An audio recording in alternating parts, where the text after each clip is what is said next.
Oke, apakah slide-nya sudah kelihatan? Masuk, Bu. Oke, saya mulai ya. Assalamualaikum warahmatullahi wabarakatuh. Selamat pagi semuanya. Mudah-mudahan semua peserta dan tim Media Tama di sini dalam keadaan sehat ya. Masih terus semangat puasanya di 2 hari terakhir, insya Allah. Oke, kita ketemu lagi di pagi hari ini. Kali ini kita akan membahas regulasi dan juga teknik pelaksanaan program hygiene industri di tempat kerja.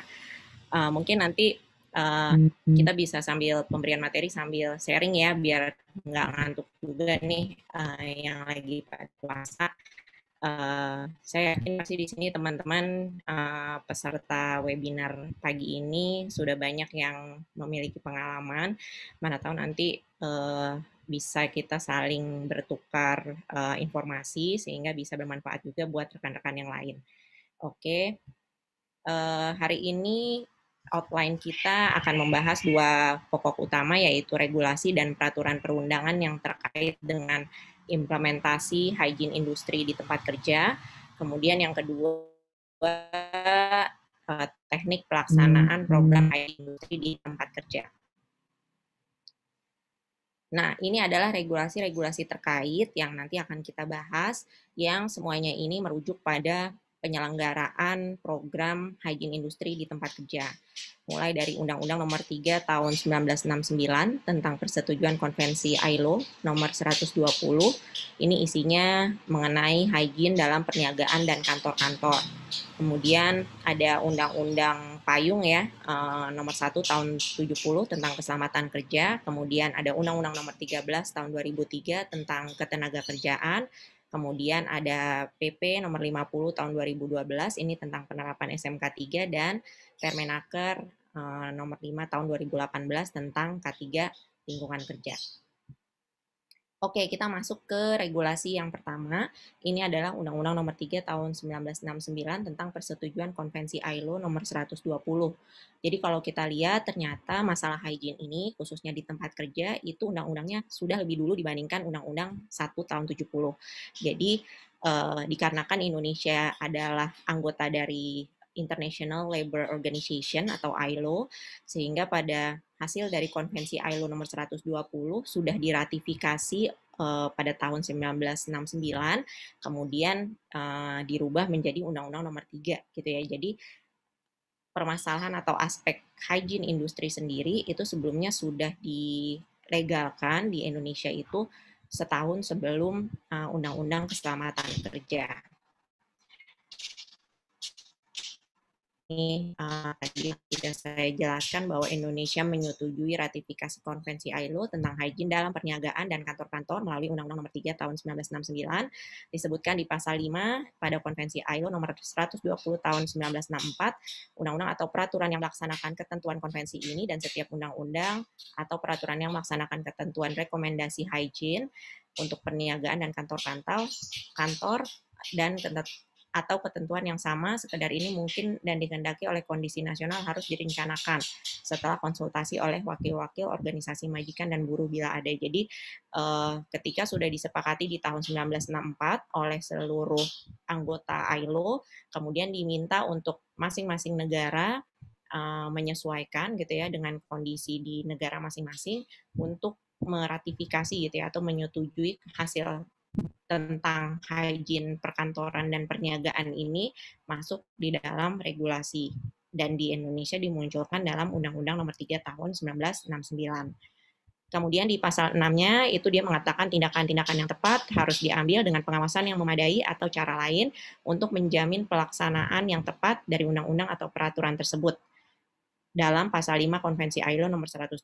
Jika sesuai dengan cara pelaksanaan konvensi ini, tindakan yang perlu dalam bentuk hukuman harus diambil untuk menjamin pelaksanaan undang-undang atau peraturan-peraturan itu. Jadi setelah diratifikasi, disetujui perundangan tersebut untuk diterapkan di dalam suatu negara atau anggota ILO, tetap harus dilakukan yang namanya pengawasan, dan kemudian harus dibuatkan semacam penegakan hukum jika memang nanti ada ketidaksesuaian dengan implementasi dari regulasi yang sudah disepakati bersama. Nah, ini adalah, isi atau, asas yang, ada di dalam Undang-Undang Nomor 3 Tahun 1969. Eee, yang pertama itu adalah semua bangunan yang digunakan oleh pekerja-pekerja dan perlengkapannya harus selalu dipelihara baik dan dijaga kebersihannya. Nah, di sini ada, highlight-nya adalah bangunan. Jadi Undang-Undang Nomor 3 Tahun 1969 tentang hygiene perniagaan dan kantor-kantor itu mengatur tentang hygiene di bangunan, pada bangunan. Kemudian semua bangunan yang digunakan oleh pekerja harus mempunyai ventilasi yang cukup dan sesuai, bersifat alami atau buatan atau kedua-duanya yang memberi udara segar atau yang dibersihkan. Nah, ventilasi pada bangunan atau mungkin kita sekarang sering mendengarnya dengan istilah industrial ventilation itu juga termasuk yang diatur dalam Undang-Undang Nomor 3 Tahun 1969.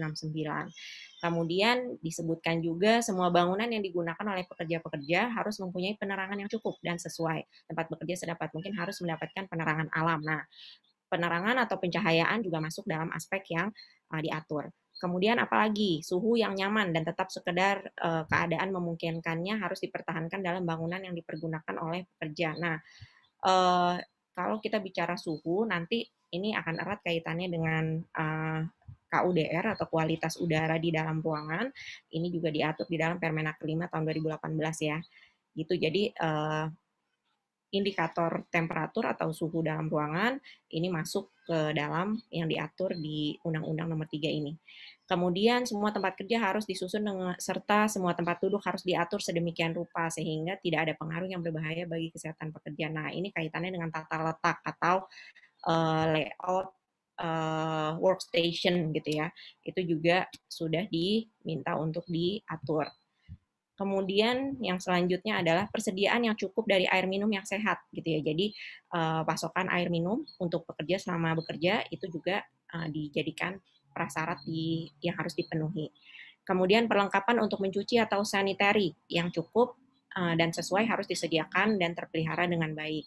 Kemudian tempat-tempat duduk yang cukup dan sesuai harus disediakan untuk pekerja dan pekerja harus diberi kesempatan untuk menggunakannya. Jadi tempat untuk misalnya beristirahat atau melakukan misalnya relaksasi gitu ya. Kemudian fasilitas yang sesuai untuk mengganti, menyimpan dan mengeringkan pakaian. Nah, ini terkait dengan locker room gitu. Jadi locker room termasuk fasilitas yang juga diminta diadakan sesuai dengan Undang-Undang Nomor 3 Tahun 1969. Kemudian bangunan di bawah tanah atau tidak berjendela di mana biasanya di jalan pekerjaan harus memenuhi standar hygiene yang layak. Jika misalnya masih ada kegiatan ataupun aktivitas misalnya di area confined space atau ruang terbatas, nah itu harus dipastikan standar hygiene-nya. Kemudian yang selanjutnya para pekerja dilindungi dengan tindakan yang tepat dan dilaksanakan terhadap bahan, proses, dan teknik yang berbahaya, tidak sehat, atau beracun, atau untuk suatu alasan membahayakan. Apabila sifat pekerjaan menghendakinya, pengusaha yang berwenang harus memerintahkan penggunaan alat pelindung diri. Ini juga sama, bahwa penggunaan alat pelindung diri itu harus dipastikan sudah sesuai atau memenuhi untuk setiap pekerjaan yang di dalamnya itu terkait dengan unsafe act atau misalnya uh, hazardous process gitu ya atau hazardous material gitu ya itu harus dilengkapi dengan alat pelindung diri. Kemudian kegaduhan dan getaran-getaran yang mungkin mempunyai pengaruh berbahaya pada pekerja harus dikurangi sebanyak mungkin dengan tindakan yang tepat dan dapat dilaksanakan. Ini mungkin bahasanya karena bahasa tahun 1969 ya, kegaduhan ini sekarang kita merefernya kepada kebisingan. Jadi kebisingan dan getaran yang punya pengaruh terhadap kondisi kesehatan pekerja itu juga harus diatur.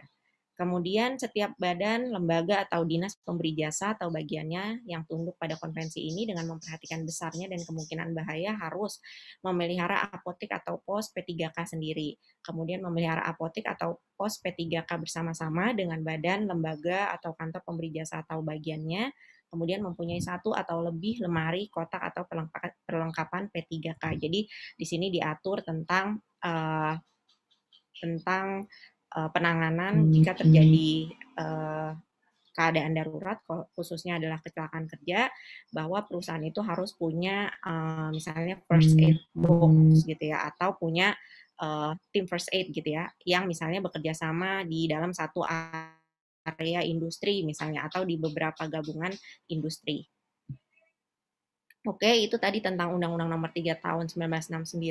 Kita beranjak ke Undang-Undang Nomor 1 Tahun 70 tentang keselamatan kerja. Nah, kalau undang-undang ini mungkin uh, semua teman-teman udah familiar ya.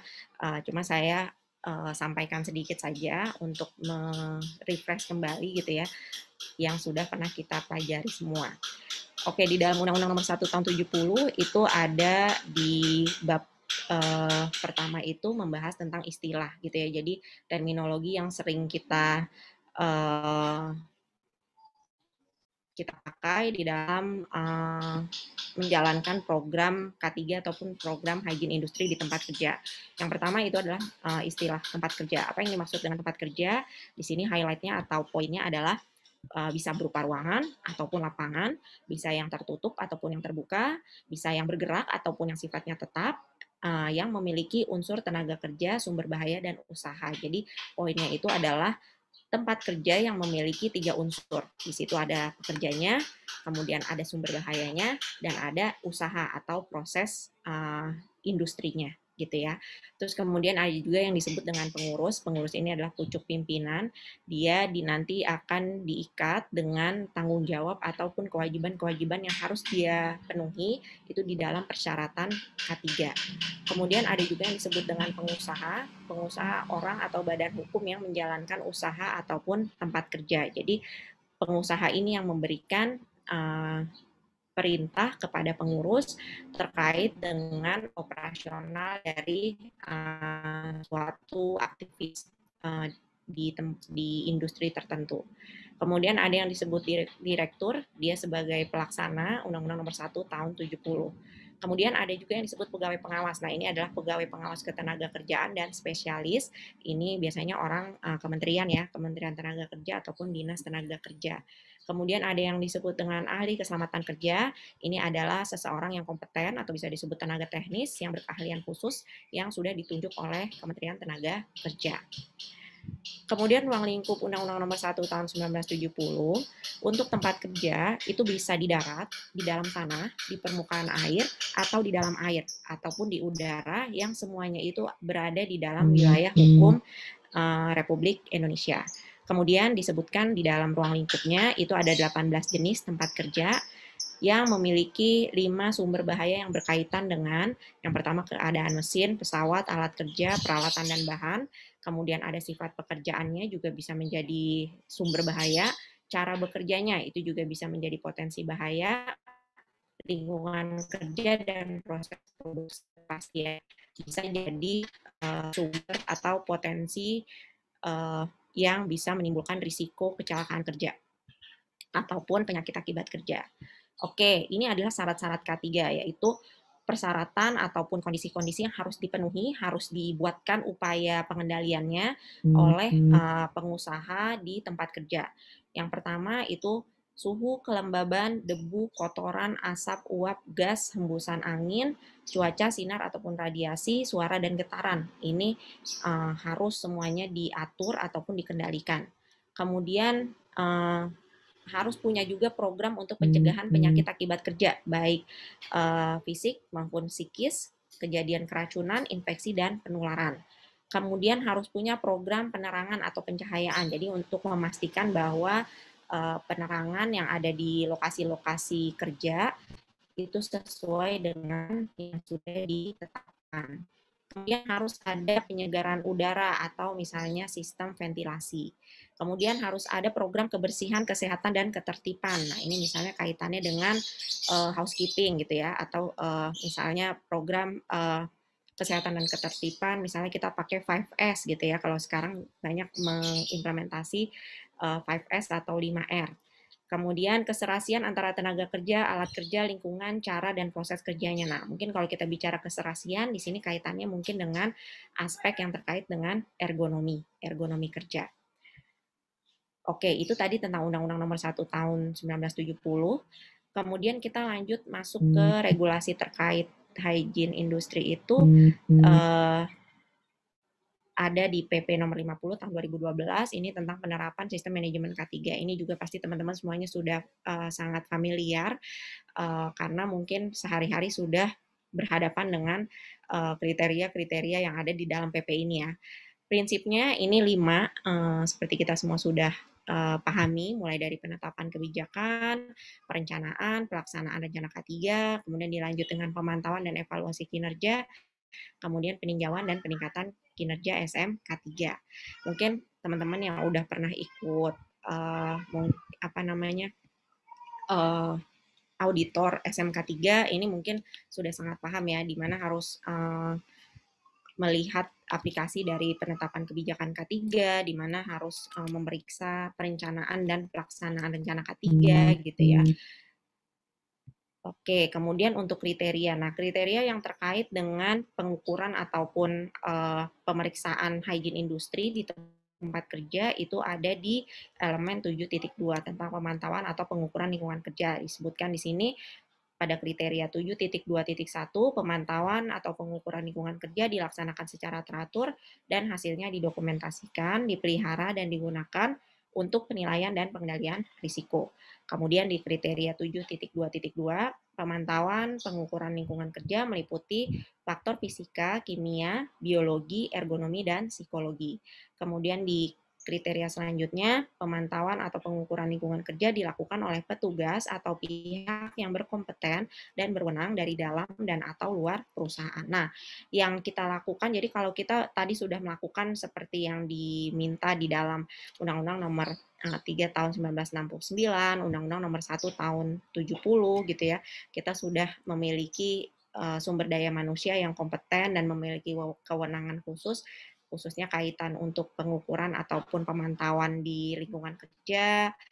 Kemudian kita sudah punya sistemasi seperti SOP atau misalnya informasi terkait dengan komunikasi bahaya gitu ya. Itu kita juga berarti sudah melakukan atau menjalankan upaya pengendalian yang kaitannya dengan pemantauan lingkungan kerja seperti yang diminta pada elemen 7.2. Oke, kemudian kita masuk ke Undang-Undang Nomor 13 Tahun 2003. Nah, ini tentang ketenagakerjaan. Ini yang terkait dengan pelaksanaan hygiene industri di tempat kerja ada di pasal 86. Setiap pekerja atau buruh mempunyai hak untuk memperoleh perlindungan untuk yang pertama keselamatan dan kesehatan kerja, kemudian moral dan kesusilaan, yang ketiga perlakuan yang sesuai dengan harkat dan martabat manusia serta nilai-nilai agama. Untuk melindungi keselamatan pekerja atau buruh guna mewujudkan produktivitas kerja yang optimal diselenggarakan upaya K3. Nah, ini nyebut lagi atau bersinggungan lagi dengan upaya ataupun program pengendalian K3. Kemudian perlindungan sebagaimana pada ayat 1 dan ayat 2 dilaksanakan dengan peraturan perundangan yang berlaku. Nah, ini nanti kita bisa merujuk atau melihat kepada aturan yang di bawahnya. Kemudian di pasal 87 juga ada, setiap perusahaan wajib menerapkan sistem manajemen keselamatan dan kesehatan kerja yang terintegrasi dengan sistem manajemen perusahaan. Jadi kalau kita nanti sudah menjalankan sistem manajemen K3 itu, misalnya katakanlah lebih dari 3 tahun atau lebih dari 5 tahun, mungkin semua pekerja sudah awareness-nya itu meningkat, pemahamannya sudah lebih baik dibandingkan di waktu awal kita menerapkan, itu kita bisa buat sistem yang kita jalankan itu berjalan seiringan atau terintegrasi dengan sistem manajemen perusahaan yang sudah ada. Jadi itu nanti akan lebih mudah supaya pada saat implementasi itu tidak ada sistem atau aplikasi di perusahaan itu yang tertinggal atau keteteran gitu ya, karena saking banyaknya sistem manajemen nih yang kita terapkan. Kemudian di pasal 87 ayat 2-nya itu dia membahas tentang sistem manajemen yang digunakan di tempat kerja, yaitu mengacu pada PP 50 tahun 2012 tentang penerapan sistem manajemen K3. Jadi mau bikin programnya itu seperti apa, silakan nanti lihat di PP nomor 50. Oke, kemudian kita masuk ke regulasi yang terakhir, yang spesifik memang mengatur tentang pengukuran, kemudian pemantauan aspek-aspek atau faktor-faktor bahaya yang ada di tempat kerja. Memang kalau dilihat dari keseluruhan program hygiene industri, mungkin Permenaker nomor 5 tahun 2018 ini akan mengacu ke satu atau dua tahapan saja gitu ya, karena memang nanti ada beberapa aktivitas di dalam program hygiene industri yang baru istilahnya baru di awal-awal atau hanya mengupas bagian luarnya saja dari keseluruhan Permenaker 5 tahun 2018 ini. Oke, kita lihat dulu ya Permenaker nomor 5 tahun 2018 ini isinya secara umum itu apa saja. Yang pertama, untuk ruang lingkup dan tujuan, ini dia mengatur atau menjelaskan tempat kerja yang seperti apa yang perlu dilakukan pengujian ataupun pemantauan lingkungan kerja, yaitu tempat kerja yang punya sumber bahaya gitu ya. Sumber bahayanya berupa apa? Ini ada 5, faktor fisika, faktor kimia, biologi, faktor terkait ergonomi, dan faktor psikologi. Untuk jenis-jenisnya atau contoh-contohnya mungkin teman-teman semua sudah paham gitu ya, atau kalau misalnya nanti masih ada yang kurang paham, kita bisa sama-sama diskusi di sesi tanya jawab nanti ya. Kemudian pengusaha atau pengurus wajib melakukan syarat K3 lingkungan kerja atau diminta bertanggung jawab menjalankan pengendalian terhadap K3 lingkungan kerja, yaitu pengendalian faktor fisika dan faktor kimia agar berada di bawah NAB atau nilai ambang batas, kemudian pengendalian faktor biologi, faktor ergonomi, dan faktor psikologi kerja agar memenuhi standar, kemudian penyediaan fasilitas kebersihan dan sarana hygiene di tempat kerja yang bersih dan sehat, serta penyediaan personil K3 yang memiliki kompetensi dan kewenangan K3 di bidang lingkungan kerja. Jadi 4 ini adalah syarat atau ketentuan yang harus dimiliki atau dilakukan oleh pengusaha supaya memastikan bahwa tempat kerja itu seperti tujuan Permenaker ini adalah menciptakan lingkungan kerja yang aman, sehat, dan nyaman dalam rangka mencegah kecelakaan kerja dan penyakit akibat kerja. Untuk syarat-syarat K3 lingkungan kerja, pelaksanaannya itu nanti seperti apa? Nah, yang bisa dilakukan itu yang pertama secara umum, pengukuran dan pengendalian lingkungan kerja, meliputi 5 faktor bahaya yang tadi sudah kita singgung ya. Jadi, ketika kita nanti memantau atau melihat tempat kerja kita itu terdiri dari banyak sumber bahaya gitu ya, bahwa pekerja kita itu sehari-hari berhadapan dengan berbagai jenis sumber bahaya atau faktor bahaya, apa yang harus kita lakukan? Kita yang pertama harus melakukan itu adalah mengenali, gitu ya, mengenali atau mengetahui apa saja yang kira-kira dihadapi atau faktor bahaya yang dihadapi oleh pekerja. Kemudian nanti kita bisa meneruskan gitu ya aktivitas tersebut untuk mengetahui risiko terhadap kesehatan ataupun keselamatan pekerja. Jika memang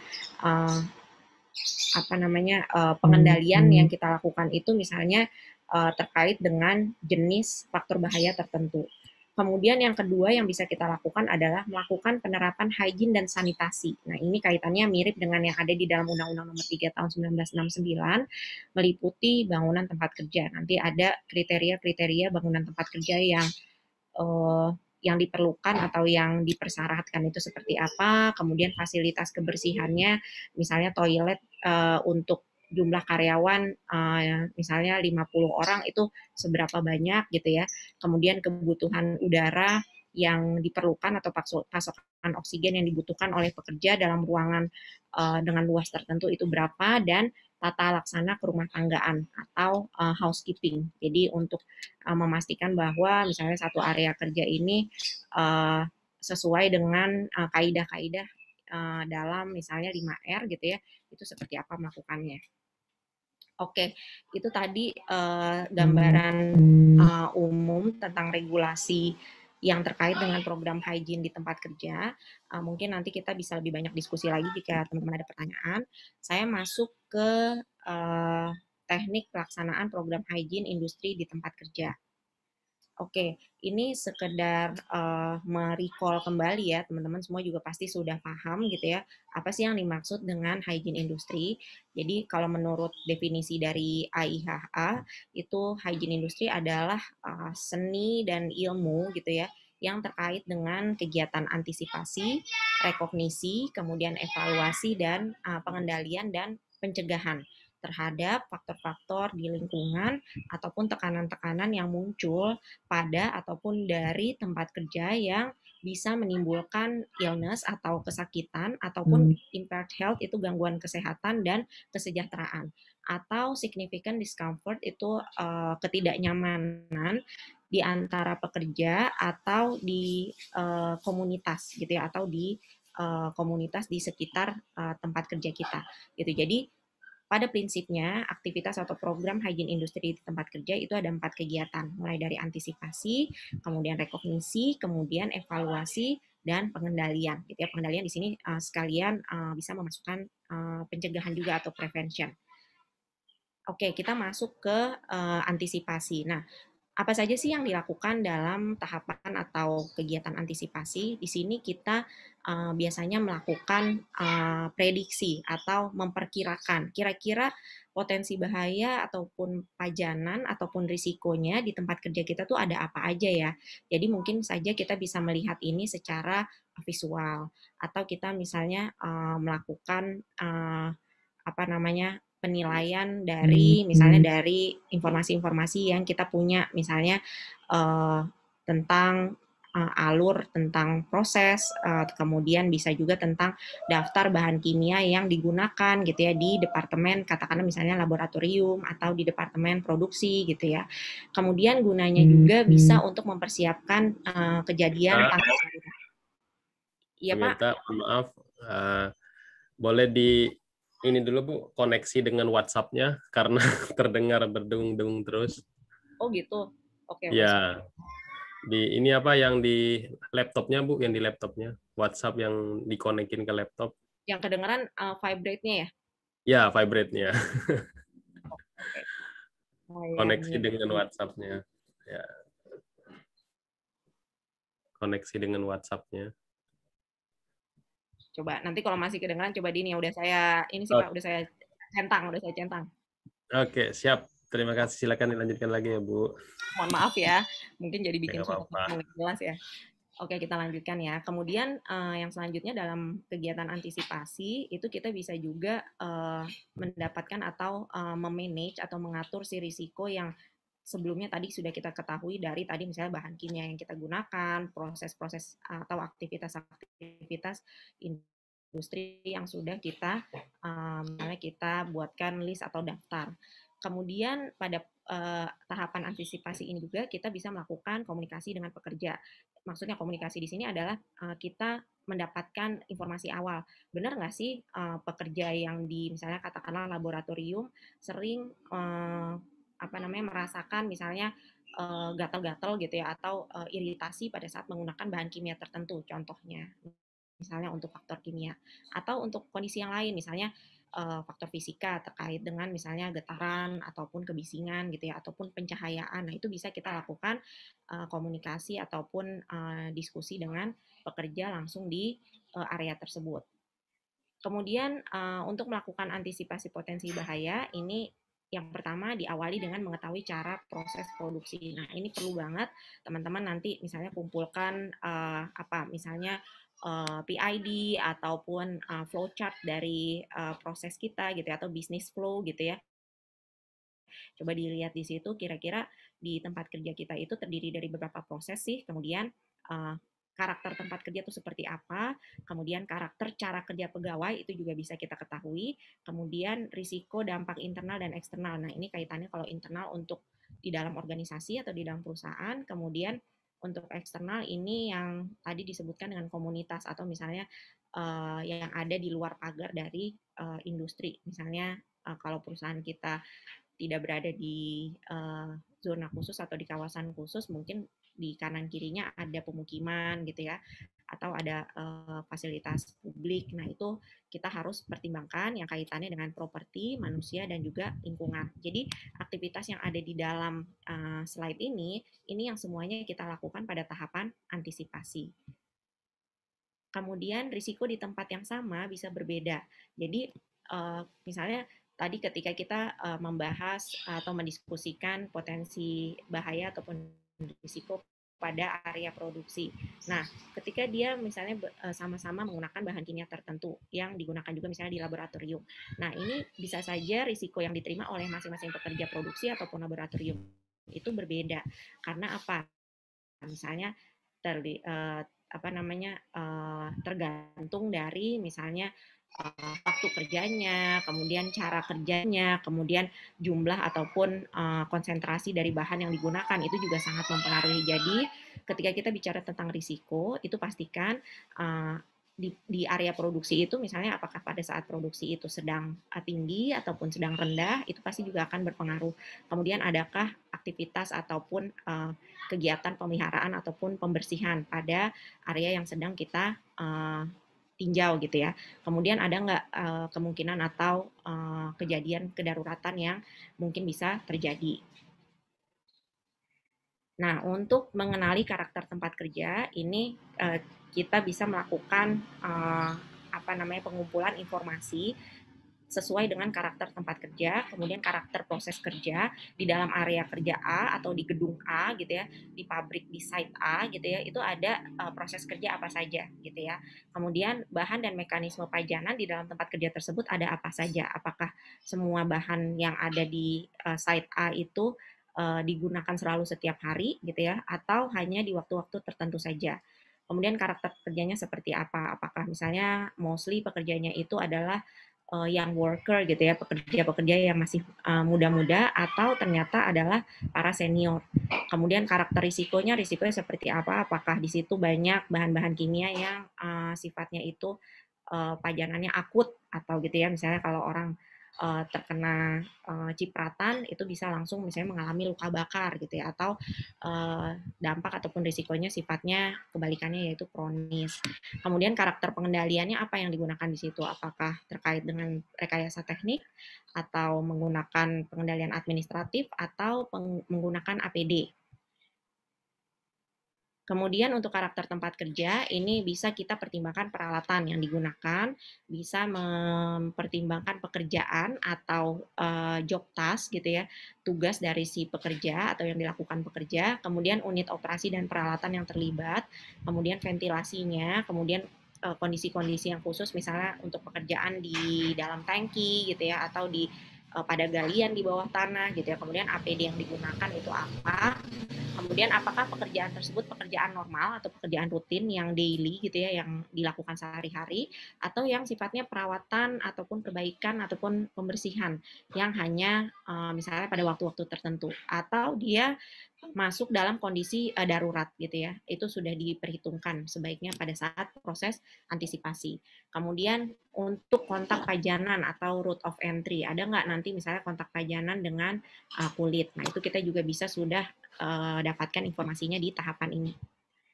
Kemudian untuk karakter pekerja yang perlu diketahui, jenis organisasi kerja kita seperti apa, apakah lebih banyak misalnya katakanlah top down management gitu ya, atau bottom up atau model yang lain, itu bisa kita pelajari. Kemudian pekerjaan rutin atau non rutin, kemudian yang sifatnya tugas dan penugasan serta jadwal kerja, kemudian sumber info dari jadwal kerja, kemudian job desk, deskripsi tugas, kemudian bisa melakukan wawancara di tempat kerja dengan pekerja, kemudian manajemen, dan bisa juga kita melakukan pengamatan. Kemudian lama kerja di tempat pajanan dalam kurva jam itu kira-kira berapa, di sini kita tahu. Untuk pekerja di area katakanlah di gedung A gitu ya, di produksi dan misalnya area gudang. Nah, untuk pekerja produksi berapa lama dia berhadapan dengan bahan kimia tertentu atau dengan postur kerja tertentu gitu ya. Kemudian bisa juga melibatkan kontraktor ataupun pihak ketiga. Kemudian untuk karakter risiko tadi sudah saya singgung sedikit, kita bisa memperhitungkannya dari aspek kronis ataupun akut. Kalau untuk aspek kronis, kita nanti bisa membandingkannya dengan standar rata-rata tertimbang waktu, itu untuk 8 jam kerja. Kalau untuk dampak akut atau yang tidak punya waktu tunda atau langsung terlihat, itu kita bisa bandingkan dengan PSD ataupun KTD ya. Jadi atau PSD ini pajanan singkat diperkenankan atau short term exposure limit. Jadi STEL yang selama 15 menit ataupun sailing KTD. Kemudian untuk pengendalian, nah pengendalian yang sudah dilakukan ini bisa kita lihat di 3 titik. Bisa di sumber bahayanya, bisa di jalur atau di pathway-nya, jadi dari sumber ke ke area-area yang mungkin banyak dilewati oleh pekerja atau yang menjadi jalan atau jalur si sumber bahaya ataupun emisi ataupun pajanan itu mengenai pekerja, itu disebut dengan pathway, atau kita bisa langsung melakukan pengendalian itu pada pekerjanya. Nah, nanti setelah melakukan tahapan-tahapan tadi yang di depan, itu hasilnya berupa apa? Biasanya berupa daftar atau list gitu ya, potensi bahaya dan risiko yang dikelompokkan bisa berdasarkan potensi bahaya. Jadi kita buat uh, pengkategorisasian berdasarkan jenis faktor bahayanya, atau kita buatkan kategorisasi berdasarkan lokasi atau area kerja, atau berdasarkan kelompok kerja. Nah, itu bisa kita dapatkan setelah melakukan kegiatan antisipasi tadi. Nah, ini contohnya setelah kita melakukan proses-proses atau aktivitas dalam antisipasi, bisa kita mendapatkan gambaran seperti ini, mulai dari aktivitas atau tugas kerjanya apa, kemudian sumber bahaya yang ada atau yang dihadapi oleh pekerja itu apa, kemudian terkait dengan jenis-jenis sumber bahayanya, baik fisik, kimia, biologi, ergonomi. Kebetulan di sini psikologi tidak dimasukkan ya. Nanti teman-teman silakan disesuaikan dengan di tempat kerja jika memang dibutuhkan atau dilakukan berbarengan, penilaiannya itu boleh dimasukkan ke 5 faktor bahayanya. Kemudian berapa orang individu yang terpapar gitu. Kemudian berapa lama dia terpapar, kemudian frekuensinya berapa kali dia terpapar. Nah, ini contohnya dibuatkan berdasarkan lokasi. Jadi di dalam contohnya ini di lokasi proses di area TRF seperti itu. Oke, itu untuk antisipasi. Kita masuk ke tahapan selanjutnya, yaitu rekognisi. Rekognisi seperti namanya, itu artinya pengenalan. Setelah tadi kita dapat gambaran, dapat prediksi gitu ya, kira-kira kondisi tempat kerja kita seperti apa. Nah, itu kita lakukan beberapa aktivitas untuk mengenali suatu bahaya agar lebih terperinci. Jadi, prediksi kita tadi itu bisa lebih tergambar, bisa lebih detail gitu ya, dengan menggunakan metode sistematis gitu ya, sehingga dihasilkan suatu hasil yang objektif dan dapat dipertanggungjawabkan. Tujuan pengenalan atau rekognisi adalah mengetahui karakteristik bahaya secara menyeluruh, mengetahui sumber bahaya yang berisiko, mengetahui proses kerja yang berisiko, dan mengetahui berapa pekerja yang terpajan risiko bahaya. Cara melakukan rekognisi yaitu dengan setiap proses yang meliputi bahan-bahan baku, bahan pembantu, produk antara, bahan buangan, hasil produksi, hasil sampingan, sisa produksi, dan keadaan produksi, serta peralatan bantu. Jadi semua proses di dalam industri itu harus kita pahami. Kemudian pengenalan potensi bahaya di tempat kerja misalnya bisa menggunakan tadi flowchart diagram atau business flow gitu ya, berdasarkan proses-proses yang dilakukan di tempat kerja. Bisa juga kita lihat dari kalau kita sudah punya atau sudah menjalankan manajemen risiko, kita bisa lihat matriksnya gitu ya, risk matrix atau misalnya contohnya di sini saya ambil health risk assessment gitu yang sudah pernah dilakukan. Kemudian bisa juga kalau kita menggunakan bahan kimia, kita buka LDKB-nya atau lembar data keselamatan bahan atau material safety data sheet gitu ya. Kemudian pengenalan risiko kesehatan di tempat kerja bisa juga mencakup surveillance kesehatan. Jadi data-data yang misalnya seperti medical check up, misalnya pre-employment medical check up, kemudian medical check up yang tahunan, yang rutin, itu juga bisa datanya itu kita pakai untuk melengkapi gitu ya penilaian kita secara komprehensif.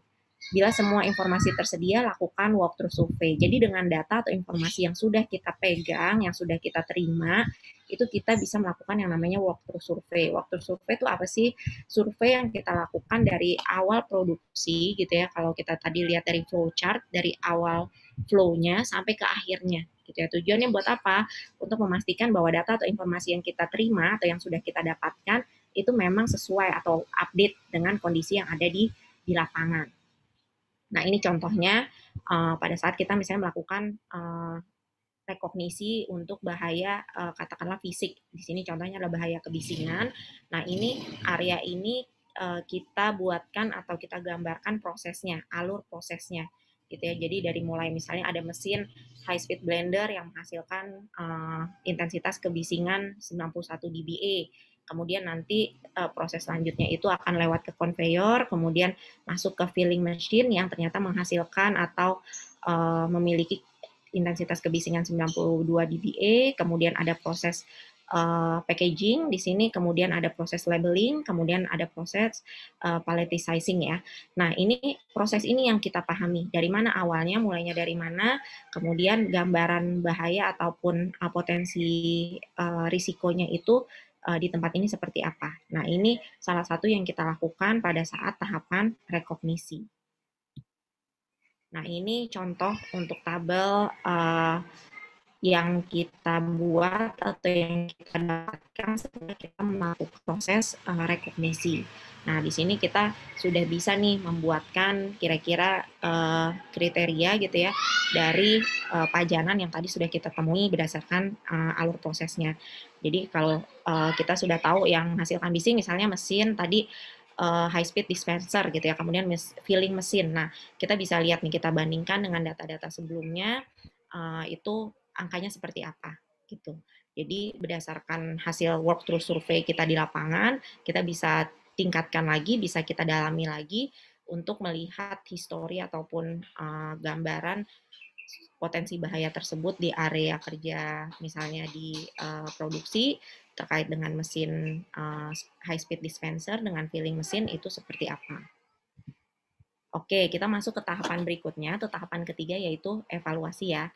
Evaluasi ini apa? Nah, setelah kita tadi sudah mendapatkan informasi yang lebih akurat, yang lebih lengkap, kemudian kita juga sudah langsung ke lapangan untuk mencocokkan atau mengupdate gitu ya, bahwa informasi yang kita terima itu dengan yang kondisi yang di lapangan memang sesuai gitu ya. Kita di sini melakukan evaluasi. Caranya gimana? Nah, di evaluasi inilah kita baru melakukan proses pengukuran yang spesifik. Maksudnya spesifik apa?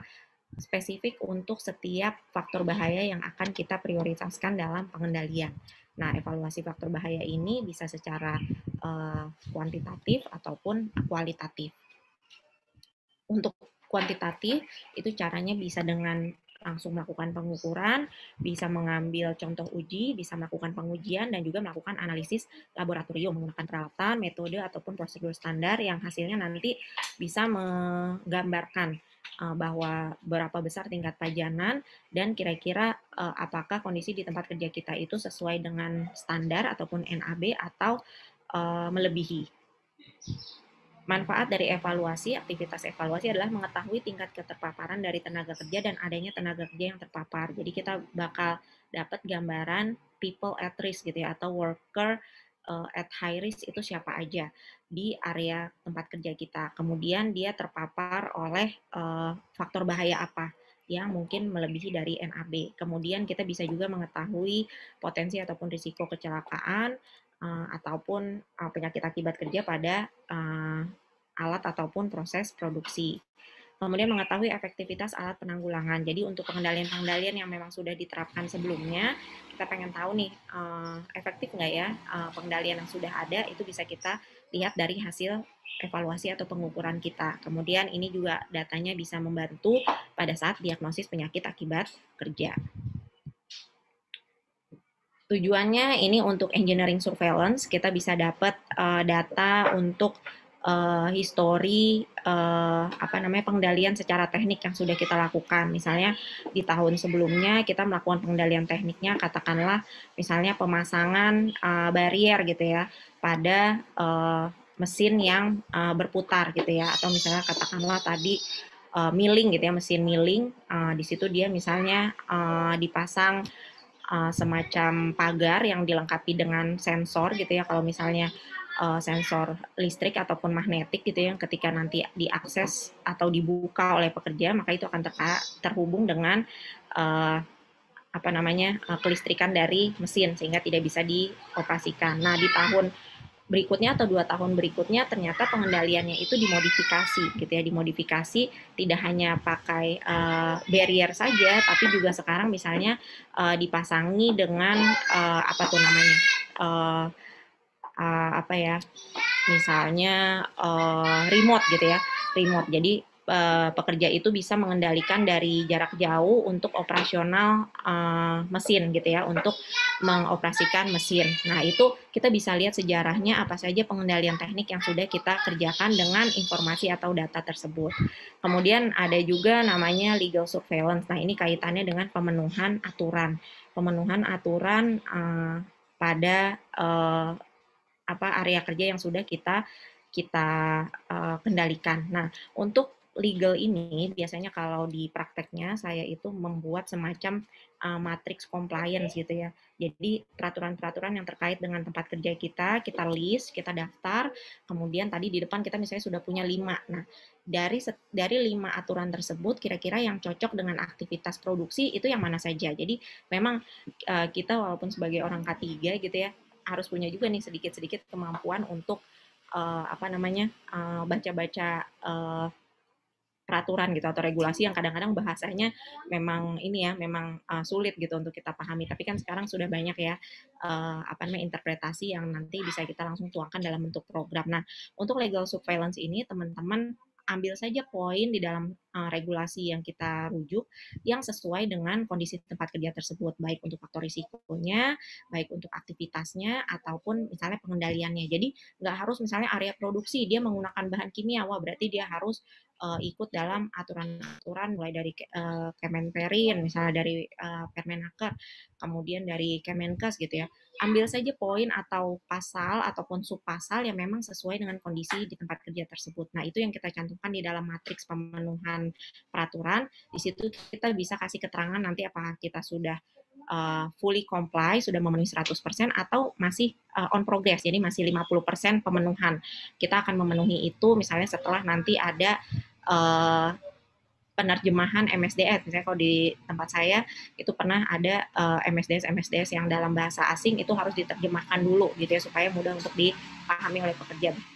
Berarti nanti untuk kaitannya dengan regulasi bahwa MSDS itu harus dibuat dalam bahasa yang mudah dipahami oleh pekerja, itu saya baru misalnya 50% memenuhi gitu ya. Nah, itu yang untuk legal surveillance. Kemudian bisa dengan kaitannya untuk epidemiologi dan penelitian medis. Nah, ini jadi kalau untuk research gitu ya, kita pengen tahu kira-kira permasalahan di tempat kerja kita tuh apa lagi sih gitu, kok pengendalian udah segitu banyak diterapkan kok masih ada aja kejadian misalnya unsafe act atau kejadian kecelakaan kerja yang muncul gitu ya, kenapa sih kok misalnya fenomena ini terjadi terus. Nah, itu mungkin kita bisa masuk ke ranahnya epidemiologi. Kemudian bisa juga tujuannya untuk pengendalian. Perlu nggak pengendalian yang sebelumnya sudah kita lakukan, kita kombinasikan dengan pengendalian yang lain. Apakah akan lebih efektif, sehingga nanti misalnya keluhan ataupun gangguan kesehatan yang muncul itu bisa menurun angkanya. Nah, itu juga akan kita dapatkan dari hasil evaluasi. Nah, ini contohnya. Setelah kita melakukan pengukuran atau evaluasi, ini contohnya misalnya untuk VOC ya, volatile organic compound, untuk beberapa pelarut organik, di sini BTX contohnya benzen, toluene, and silen. Ini misalnya hasil pengukurannya didapatkan misalnya angkanya 0,048 sampai 2,041 misalnya ppm gitu ya. Kemudian kita bandingkan misalnya dengan Permenaker 5 tahun 2018 atau TLV. Nah, ini ternyata dia melebihi gitu ya. Kemudian untuk toluen ini masih oke gitu ya. Kemudian silen ini juga misalnya masih oke. Nah, ini nanti kita bisa buatkan hasil dari pengukuran yang sudah kita lakukan. Kemudian kita bandingkan hasil tersebut dengan standar ataupun rujukan yang kita pakai. Di situ kita akan tahu kira-kira berarti kondisi atau tempat kerja kita saat ini untuk parameter yang kita ukur itu seperti ini, seperti hasil pengukurannya. Nah, baru nanti kaitannya setelah kita mendapatkan hasil pengukuran ini, kita masuk ke tahapan yang selanjutnya yaitu pengendalian atau kontrol. Nah, untuk pengendalian ini tadi seperti sudah disebutkan sebelumnya, itu bisa dilakukan di 3. Jadi kalau nanti teman-teman mau mengendalikan potensi bahaya langsung di sumber, itu bisa. Atau mau mengendalikannya di jalur pajanan, misalnya contohnya pengendalian apa sih, misalnya kalau dari tempat yang atau sumber pajanan, misalnya tadi mesin high speed dispenser, di dekat mesin tersebut tuh ada area lalu lalang pekerja untuk mengakses ke area kerja lain. Nah, itu misalnya di jalur tersebut atau di pathway tersebut misalnya bisa dipasang safety sign atau bisa dipasang pembatas gitu ya, supaya pekerja yang lalu lalang itu tidak mendekati atau berada dalam posisi yang masih dikatakan bisa diterima gitu ya. Kemudian bisa juga pengendalian itu kita terapkan di pekerja. Jadi misalnya menggunakan yang paling mudah adalah alat pelindung diri. Kemudian metode yang digunakan bisa menggunakan eliminasi, substitusi, rekayasa teknik, administrasi, dan APD. Kemudian untuk menentukan pengendalian apa yang akan kita lakukan, itu bisa menggunakan pertanyaan 5W dan 1H. Nah, ini pasti teman-teman sudah sangat familiar ya dengan hierarchy of control dari NIOSH gitu ya. Yang gambarnya bentuknya seperti piramida terbalik. Kenapa sih gambarnya piramida terbalik? Mungkin untuk menggambarkan yang pertama kalau saya melihatnya dari sisi kualitas dan juga kuantitas gitu ya. Kalau kualitas kita lihat semakin ke atas karena piramidanya itu membesar di atas, itu pasti paling efektif atau paling bagus kita melakukan eliminasi atau penghilangan gitu ya atau penghapusan dari sumber bahaya itu bisa dilakukan, itu sangat bagus. Tapi kalau misalnya kita nggak bisa, baru kita akan turun ke bawah. Jadi namanya hierarki teman-teman, yang harus dipastikan adalah lakukannya secara runut atau berurutan mulai dari paling atas sampai ke paling bawah. Jangan loncat-loncat ataupun langsung aja ambil yang paling gampang gitu ya. Karena apa? Karena ini udah diuji tadi keefektifan dan juga ininya apa namanya uh, apa namanya aplikasinya gitu ya, aplikasi di tempat kerjanya, mulai dari tingkat kemudahannya, kemudian dari secara ekonomi juga gitu ya, atau faktor biaya itu sudah dipertimbangkan. Jadi kalau kita melakukan eliminasi atau substitusi, mungkin secara apa namanya, secara biaya itu memang akan besar gitu ya di awal kita melakukan atau di awal kita memutuskan untuk menghilangkan suatu potensi bahaya yang besar gitu ya. Tapi dibandingkan langkah-langkah yang lain yang di bawahnya, mungkin biayanya itu secara rutin atau secara harian tidak terlalu besar. Tapi kalau dikumpulin atau diakumulasikan, mungkin bisa jauh lebih besar dibandingkan tahapan-tahapan yang di atasnya gitu ya. Kemudian setelah melakukan substitusi atau mengganti potensi bahaya, kalau nggak bisa dihilangin kan diganti. Itu kita melakukan engineering control atau rekayasa teknik ya. Di sini macam-macam, bisa melakukan isolasi, bisa melakukan apa namanya pemisahan, bisa atau jarak gitu ya. Itu ada di dalam sini. Jadi sama seperti yang di atas-atas, semakin ke bawah itu mungkin secara biaya bisa dikatakan yang ke atas itu memang biayanya akan sangat besar. Misalnya kita mau modifikasi mesin atau peralatan atau kendaraan yang kita pakai. Nah, itu pasti akan biayanya akan besar di awal.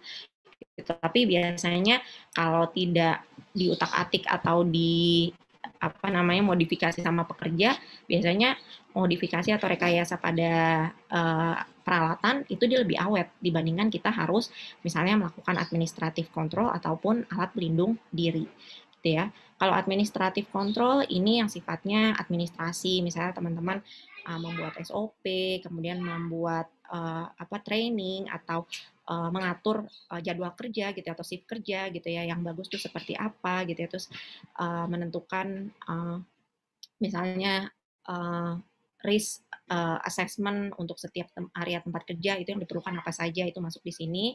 Kemudian nah yang terakhir yang disebut itu sangat kurang efektif itu adalah PPE atau alat pelindung diri gitu ya. Kenapa PPE ini dianggap less efektif dan need more supervision gitu ya. Kenapa? Karena di sini fokusnya atau objeknya itu adalah kerja yang kita sama-sama tahu lah kita kalau ngurusin human being gitu yang namanya orang gitu ya itu akan sangat merepotkan dan memusingkan dibandingkan kita ngurusin mesin. Bener nggak nih Bapak Ibu yang mungkin sehari-hari di tempat kerja tuh berhadapan dengan baik dengan pekerja ataupun dengan peralatan ya pasti akan lebih pusing dengan pekerja di mana soalnya pekerja tuh kalau dari pengalaman saya dia banyak subjektifnya gitu ya dikasih APD protes gitu ya nggak dikasih APD juga apa namanya berkoar-koar gitu ya atau misalnya sudah diikutkan dalam training masih aja ada yang kurang gitu ya jadi apa yang kadang kita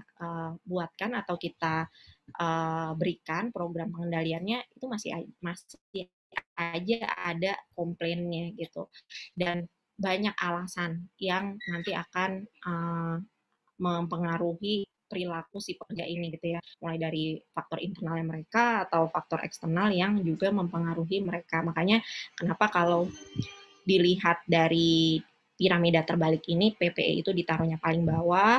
Kalau misalnya yang di atas-atas ini sudah jalan semua, teman-teman bisa loh nggak pakai APD gitu atau PPE gitu ya. Jadi kita andelin dulu atau kita lakukan dulu yang di atas-atas. Yang terakhir sebagai istilahnya upaya terakhir, walaupun tidak menghapuskan kewajiban untuk menerapkan yang tahapan-tahapan sebelumnya, itu adalah APD gitu. Oke, terus kemudian tadi untuk pengendalian di 3 titik, untuk di sumber, kemudian di pathway atau di jalur, dan di pekerja. Ini contohnya seperti ini. Kalau substitusi itu bisa di sumber, kemudian bisa modifikasi proses, bisa menggunakan enclosure, bisa menggunakan ventilation gitu ya, local exhaust ventilation, bisa menggunakan fugitive emission control, pengendalian emisi atau buangan, kemudian bisa isolasi. Kemudian untuk di jalur atau pathway bisa terkait dengan housekeeping, bisa dengan general ventilation, bisa pemantauan area, bisa dilution ventilation, dan automation atau remote. Kemudian untuk di pekerja, ini tadi banyak administrative control dan APD. Ini contohnya nanti kalau kita sudah menggabungkan antara tahapan antisipasi, rekognisi, evaluasi dengan pengendalian, kita bisa dapatkan kira-kira seperti ini. Jadi prosesnya apa, kemudian faktor bahaya yang muncul di situ apa, kemudian risikonya itu apa, dan penanganan atau pengendaliannya apa yang akan kita terapkan. Nah, kemudian untuk mewrap semuanya yang tadi tahapan-tahapan yang sudah kita buat itu, nah program hygiene industri itu diharapkan nanti kalau kita melakukan keempat tahapan tadi, kita bisa punya tuh program yang tertulis dan juga komprehensif. Kenapa di sini disebutkan tertulis? Karena tadi sesuai dengan permintaan dari regulasi, kita sebagai pengusaha ataupun pemberi kerja, kita harus memastikan bahwa kita sudah melakukan upaya untuk apa? Tadi untuk memastikan persyaratan-persyaratan K3 di tempat kerja itu sudah berjalan atau sudah dilakukan. Otomatis kita sangat perlu yang namanya bukti tertulis. Kemudian harus disertai dengan komitmen manajemen, karena semua yang sudah tertulis, yang sudah terkumpul data atau informasinya tuh nggak akan jalan kalau manajemen nggak support atau nggak dukung gitu. Bagaimana caranya? Nah itu nanti mungkin kita juga harus melakukan approach ya, atau pendekatan kepada manajemen supaya program yang kita laksanakan itu sinkron dari paling atas sampai yang pekerja-pekerja yang di level bawah gitu ya, itu semuanya paham dan menjalankan program yang sudah kita tetapkan. Kemudian bisa kita menggunakan sebagai strategi sampling atau nanti sebagai perwakilan atau representatif untuk melihat keberhasilan dari program yang kita tetapkan. Kemudian bisa juga kita jadikan sebagai kumpulan data atau manajemen data yang nanti bisa kita gunakan tadi misalnya untuk research gitu ya, untuk surveillance gitu yang nanti manfaatnya untuk pengembangan program kita. Jadi kalau udah menjalankan 2-3 tahun program kita mau dikembangin ke arah yang lebih canggih atau yang lebih expert gitu ya, kita mau pakai program apa, nah kita bisa lihat data-data yang udah kita kumpulin tadi. Nah ini secara bagan gitu ya. Nanti kalau kita gabungkan si kegiatan antisipasi, rekognisi, evaluasi, dan pengendalian tadi, kalau perusahaan kita sudah menjalankan manajemen risiko ataupun penilaian risiko, kaitannya di mana? Nah ini nanti akan sangat nyambung dengan aktivitas yang kita lakukan di dalam manajemen risiko gitu. Jadi tahapan-tahapan yang kita kerjakan dalam program hygiene industri tadi itu bisa dipercepat atau di-enhance untuk dimasukkan atau diintegrasikan dengan program manajemen risiko yang sudah dijalankan atau yang akan dijalankan oleh perusahaan. Oke, materi dari saya seperti itu. Mudah-mudahan bermanfaat. Kita nanti mungkin bisa banyak diskusi di sesi tanya jawab. Oke, terima kasih. Saya kembalikan kepada Mas Ridwan. Ya, terima kasih Bu Mirta. Boleh ditutup? Oke.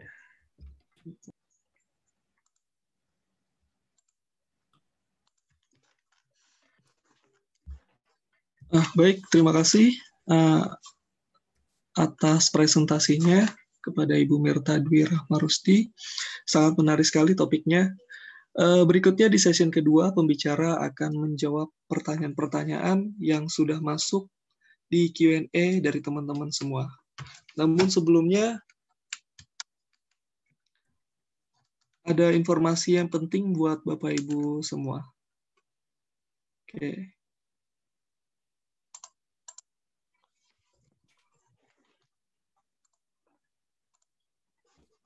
Oke, sambil menunggu Mas Ridwan, informasi ya Bapak Ibu semua ya. Widyatama setiap hari ada webinar dan setiap hari ada absen. Jadi absen tersebut Bapak Ibu semua mengabsennya itu pada saat webinar. Kalau webinarnya sudah berjalan, Bapak Ibu baru mau absen, itu nggak bisa. Jadi mohon maaf sekali ya. Jadi absenlah pada saat session kedua setelah presentasi dari pembicara. Silakan Mas Ridwan. Oke, baik. Terima kasih Pak Denny. Perkenalkan, aplikasi Mika Pro tersedia di Play Store dan App Store ya untuk saat ini. Jadi untuk sertifikat, benefitnya sendiri nanti Bapak Ibu sekalian bisa akses e-sertifikat, e-modul, e-regulasi, pembuatan CV secara online, video-video K3 dan juga shopping terkait dengan training-training K3. Oke, berikut kita coba. Terdengar ya Pak Denny? Semangat pagi! Oh, ditayangin lagi, Wan. Langsung aja. Oke, langsung aja. Ke slide berikutnya, Wan. Oke, kita langsung ke channel Kak Cideni. Nah, di sini jadi ada banyak sekali terkait dengan materi-materi yang sudah disampaikan oleh narasumber-narasumber kita selama webinar di bulan Ramadan ini. Jadi Bapak Ibu sekalian, bagi yang ketinggalan, nggak perlu khawatir, nanti bisa akses untuk Itu kan dimatikan dulu akses stop itu sama laptop, HP-mu juga dimatikan dulu aksesnya. Oke, karena terdengar semua. Talk to sama WA-nya dimatikan dulu. Close.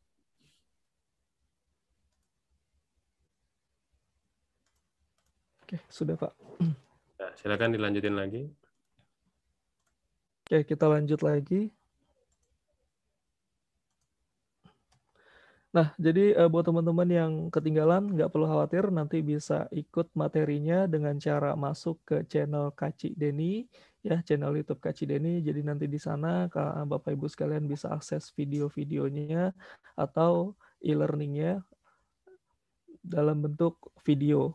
Nah, kemudian jangan lupa juga untuk subscribe channel Kak Cideni dan juga like dan share ya jika bermanfaat untuk untuk Bapak Ibu sekalian dan teman-teman kita sekalian di sekitar. Oke, kemudian kita nanti akan ada training untuk ahli K3 umum ya, untuk next batch-nya ada di tanggal 22 Mei sampai dengan 8 Juni 2021. Nah, kemudian juga nanti auditor SMK 3 yang pasti syarat utamanya telah tersertifikasi ahli K3 umum. Nanti ada di 24 sampai 31 Mei 2021. Kemudian ada ahli K3 listrik di tanggal 27 Mei sampai 15 Juni 2021. Minimal pendidikan D3. Dan ada teknisi K3 listrik tanggal 28 Mei sampai 5 Juni 2021. Kemudian kita juga ada ahli muda K3 konstruksi tanggal 28 Mei sampai 5 Juni 2021. Harga khusus untuk Juni 2021 satu paket dengan sertifikat BNSP melalui LSP K3 konstruksi. Jadi untuk ahli muda K3 konstruksi harganya akan lebih mahal karena nanti Bapak Ibu sekalian dapat 2 sertifikat secara langsung ya dari BNSP dan juga dari Kemenaker. Kemudian ada supervisor perancah di tanggal 29 Mei sampai 5 Juni 2021. Dan ada petugas tanggap darurat, salah satunya petugas P3K tanggal 28 Mei sampai 3 Juni 2021. Kemudian ada petugas peran kebakaran khusus untuk kelas D tanggal 22 sampai 27 Mei 2021. Dan ini untuk training terbaru kita, yaitu ada operator forklift kelas 2. Jadi Bapak Ibu sekalian yang butuh training terkait dengan operator forklift, nanti kita akan ada jadwal di tanggal 2 sampai 5 Juni 2021. Oke, untuk kontak nanti bisa hubungi 021 2254 5432. Atau nanti bisa hubungi saya secara langsung di 0813 777 08508 Dan silakan untuk follow Instagram Media Tama @mediatama dan juga Facebook Tama Media Tama Sertifikasi. Berikut juga jangan lupa untuk subscribe untuk Kak Cik Deni dan follow akun TikToknya Kak Cik Deni. Dan kemudian jika ingin informasi lebih lengkapnya lagi, Bapak Ibu sekalian bisa masuk ke www.mediatama.co.id. Nah, di sini untuk dapatkan free jaket gaul bomber seharga 375.000. Syaratnya yang pertama sudah terinstall aplikasi Mika Pro dan upgrade ke Platinum. Kemudian yang kedua, share sebanyak-banyaknya link YouTube Kak Cik Deni ke Facebook, LinkedIn, dan Instagram. Kemudian yang ketiga, follow dan like sebanyak-banyaknya video TikTok Kak Cik Deni. Nah, setiap minggu kita akan tentukan pemenangnya. Oke, cukup kan? Lanjutin langsung Q&A. Oke, kita langsung ke Q&A aja. Di sini sudah ada pertanyaan dari Bapak Muhammad Taufik ya. Nah, di sini Bapak Muhammad Taufik bertanya, berapa nilai suhu optimum dan pencahayaan di dalam tunel pada pekerjaan galian terowongan? Silahkan Ibu Mirta untuk dijawab. Terima kasih.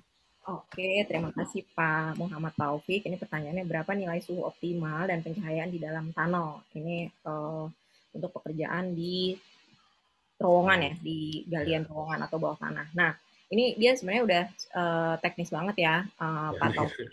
Tapi tadi di regulasi yang kita bahas tadi itu ada. Bapak silakan nanti di sini teman-teman udah download Permenaker 5 tahun 2018 belum? Kalau misalnya belum, nanti silakan di-download atau ini juga kalau di dalam tadi seperti di aturan itu disebutkan bahwa persyaratan-persyaratan yang diminta itu apa saja itu ada gitu ya. Untuk temperatur ya, temperatur tadi ini saya coba bukain ya. Ini contoh yang di NAB yang diatur di dalam Permenaker 5 tahun 2018. Ini secara umum, nanti teman-teman bisa lihat modelnya ini seperti ini. NAB, iklim batas, iklim kerja, indeks suhu basah dan bola yang diperkenankan. Jadi memang di sini yang pertama harus kita ketahui sebelum kita nanti menentukan berapa suhu atau temperatur optimal di dalam ruangan kerja tertentu adalah jenis pekerjaannya. Karena dasar dari penghitungan indeks suhu basah dan suhu bola ini adalah beban kerja. Nah, yang dilakukan pada pekerjaan di terowongan tersebut, pekerjaannya apa? Misalnya, aktivitas kerjanya apa saja? Apakah termasuk aktivitas kerja ringan, sedang, berat, atau sangat berat? Nah, ini nanti ada tabelnya untuk masing-masing beban kerja. Kemudian dari beban kerja yang kita ketahui tersebut, itu baru nanti kita lakukan pengukuran. Pengukurannya menggunakan WBGT termometer atau web globe termometer gitu ya. Nanti teman-teman alatnya ada nggak ya? Saya ada sih gambarnya, cuma mesti buka slide lagi nih. Jadi nanti bisa lihat termometernya itu bukan termometer ruangan biasa, tapi termometer yang memang punya indikator untuk suhu basah, suhu kering, dan suhu bola, dan suhu radiasi. Nah, dari keempat suhu itu nanti akan diformulasikan, keluar di situ ada suhu indeks untuk outdoor dan indoor. Nah, dari suhu yang didapatkan tersebut dimasukkan ke tabel nilai ambang batas tadi, dikaitkan dengan beban kerja, baru nanti kelihatan. Di sini ada berapa lama dia boleh, di sini ada berapa lama pengaturan waktu kerja yang diatur. Jadi setelah kita mengetahui beban kerjanya, jenisnya sedang, berat ataupun sangat berat, baru kita lihat di sini berapa lama dia boleh maksimal kerja di dalam ruangan tersebut dengan suhu yang sudah diukur menggunakan WBGT termometer gitu.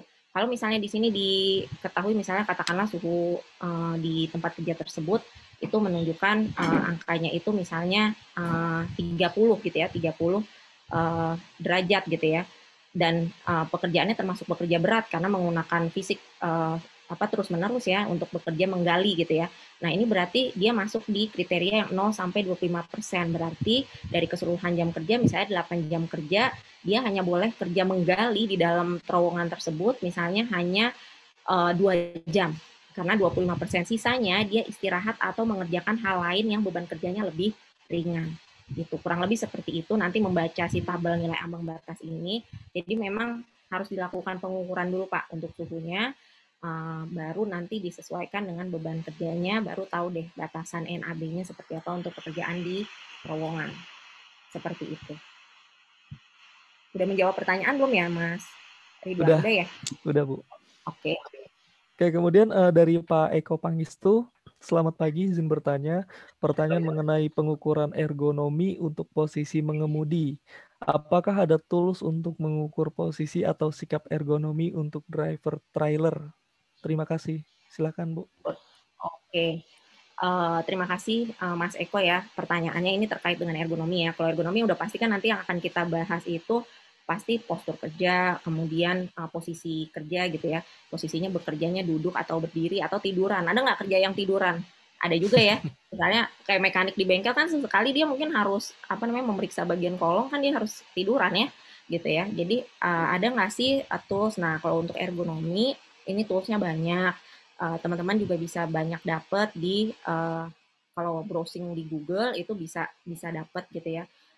Untuk yang pekerjaan duduk seperti driver itu juga ada dan nanti di situ udah ada langsung standarnya ketika dia duduk itu biasanya kan kalau untuk postur kita akan lihat setiap bagian tubuh ya mulai dari kepala, leher, bahu, kemudian tangan bagian atas, kemudian punggung bagian atas, punggung bagian bawah, kemudian pinggang, kaki gitu ya. Nah itu ada standarnya. Punggung misalnya untuk menyetir yang ergonomis itu misalnya harus bersandar, tidak boleh misalnya menunduk atau bersandar pun itu misalnya tidak boleh inklinasi ke belakang gitu ya berapa derajat. Nah itu ada di dalam toolsnya gitu ya.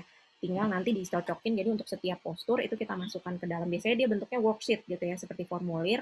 Nanti teman-teman langsung masukin di situ untuk postur misalnya driver forklift pada saat dia kerja kita ngamatin. Jadi memang kalau kita melakukan pengukuran ergonomi itu perlu untuk kita mengamati. Jadi boleh pakai mengamati langsung di lapangan boleh, menggunakan video juga boleh. Jadi nanti videonya itu kita analisa lagi, terus kita lihat oh dia berapa lama setiap hari itu misalnya lehernya itu menunduk ke depan selama misalnya lebih dari 5 menit gitu ya.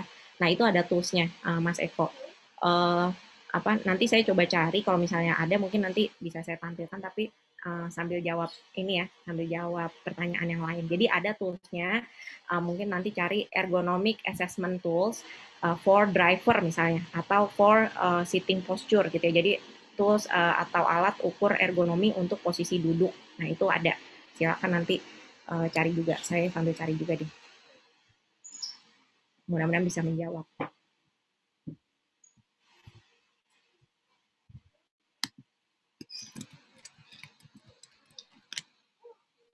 Wan, belum di-unmute, Wan. Suaramu belum masuk. Oke, maaf. Oke, kemudian dari Pak Ramadan Hidayatur Rahman. Assalamualaikum. Permisi Bu, izin bertanya terkait inspeksi hygiene di tempat kerja. Apakah ada rekomendasi atau standarnya dilakukan berapa kali sekali? Terima kasih. Silakan Bu Mirta. Oke. Kalau untuk inspeksi ataupun maksudnya di sini tuh pengukuran ya. Kalau pengukurannya gitu ya dalam rangka pemantauan untuk internal perusahaan itu minimal 1 tahun sekali untuk setiap faktor bahaya yang ada memang di tempat kerja kita. Jadi kalau misalnya di tempat kerja kita dari kelima faktor bahaya itu ada kelima-limanya, ya monggo Bapak Ibu melakukan pengukuran 1 tahun sekali. Untuk validasi ataupun pengujian dari pihak eksternal di sini misalnya dilakukan oleh PJK 3 lingkungan kerja itu juga dipersyaratkan minimal 1 tahun sekali. Gitu. Jadi kalau misalnya nanti di tempat kerja biasanya banyak juga tuh perusahaan yang misalnya melakukan pemeriksaan kebisingan atau pengukuran kebisingan sebulan sekali Bu gitu. Oh ya nggak apa-apa, berarti kan dalam 1 tahun Bapak Ibu sudah punya 12 data untuk satu area. Nah itu boleh. Yang nggak boleh itu ada yang nggak dilakukan sama sekali gitu. Tapi kalau internal yaitu sifatnya dia minimal 1 tahun sekali. Itu ada di Permenaker 5 tahun 2018. Oke. Terima kasih Bu. Nah ini menjawab juga pertanyaan untuk Pak Sten Kiosun mungkin ya Bu ya. Izin bertanya Bu, kapan hygiene industri dilakukan? Oke, Pak Stenki ya. Kalau tadi yang ditanyakan sebelumnya itu kan ada pengukuran Inspeksi. atau pemantauannya. Kalau hygiene industri tadi kan tahapannya ada beberapa, mulai dari antisipasi, rekognisi, evaluasi, dan pengendalian serta prevention. Kapan kita melakukannya? Nah itu uh, banyak yang menyebutkan, misalnya ada beberapa kondisi Pak. Misalnya kalau kita baru mulai, itu berarti kita melakukannya di awal. Jadi di awal-awal kita mau menerapkan misalnya program hygiene industri, itu kita lakukan tahapan-tahapan tersebut. Tapi kalau ternyata misalnya sebelumnya perusahaan sudah punya program K3 yang lain, jadi maksudnya udah di tengah jalan, terus kita mau mengembangkan ke arah hygiene industri nih programnya. Nah itu boleh nggak kita melakukannya di tengah? Boleh. Gitu. Jadi kalau idealnya itu memang di awal. Jadi di awal sebelum pekerja itu uh, mendapatkan risiko terhadap potensi-potensi yang dihadapi sehari-hari sampai keburu misalnya jadi penyakit akibat kerja gitu ya, itu harusnya udah dilakukan. Tapi kalau misalnya ternyata itu merupakan program pengembangan dari program pengendalian yang sebelumnya sudah ada, jadi istilahnya di tengah-tengah atau sudah berjalan gitu ya, boleh nggak melakukan atau menambahkan si program hygiene industri tadi? Boleh gitu. Yang penting tadi kan dibilangnya dilakukan gitu. Jadi upaya yang diminta sama regulasi itu sudah kita jalankan atau kita masukkan ke program yang sudah ada. Seperti itu jawaban saya. Oke, terima kasih Bu Merta. Kemudian lanjut ke pertanyaan berikutnya dari Bapak Imadudin ya. Nah, izin bertanya, permasalahan ergonomi perkantoran kira-kira apa saja yang perlu dikendalikan dan dipantau? Nah, kemudian ada pertanyaan selanjutnya, dan apakah ada standar atau referensi khusus terkait jenis kursi yang perlu digunakan untuk pekerjaan yang melibatkan aktivitas duduk dalam waktu yang lama? Terima kasih. Silakan Bu Mirta. Oke, terima kasih Pak Imadudin. Jadi pertanyaannya kira-kira kalau permasalahan ergonomi di kantor itu apa saja yang perlu dikendalikan dan dipantau. Kalau kita bicara tentang ergonomi, tadi kan kaitannya pertama itu dengan comfort ya, dengan kenyamanan. Nah, ketika kita misalnya bekerja di kantor, kira-kira peralatan ataupun interaksi dengan elemen di tempat kerja apa yang bisa menimbulkan discomfort atau ketidaknyamanan gitu kan. Nah, biasanya gitu ya, karena orang kantoran ini sering atau lama berinteraksi dengan video atau visual display unit, baik PC, komputer, ataupun laptop, ataupun hanya display saja gitu dengan beberapa pengendali gitu ya, misalnya menggunakan keyboard ataupun misalnya tombol-tombol yang lain ataupun stick gitu ya. Nah, itu biasanya pada saat aktivitas menggunakan peralatan tersebut. Jadi kita menyebutnya biasanya visual display unit gitu, bisa berupa PC, komputer ataupun laptop ataupun display-display yang lain.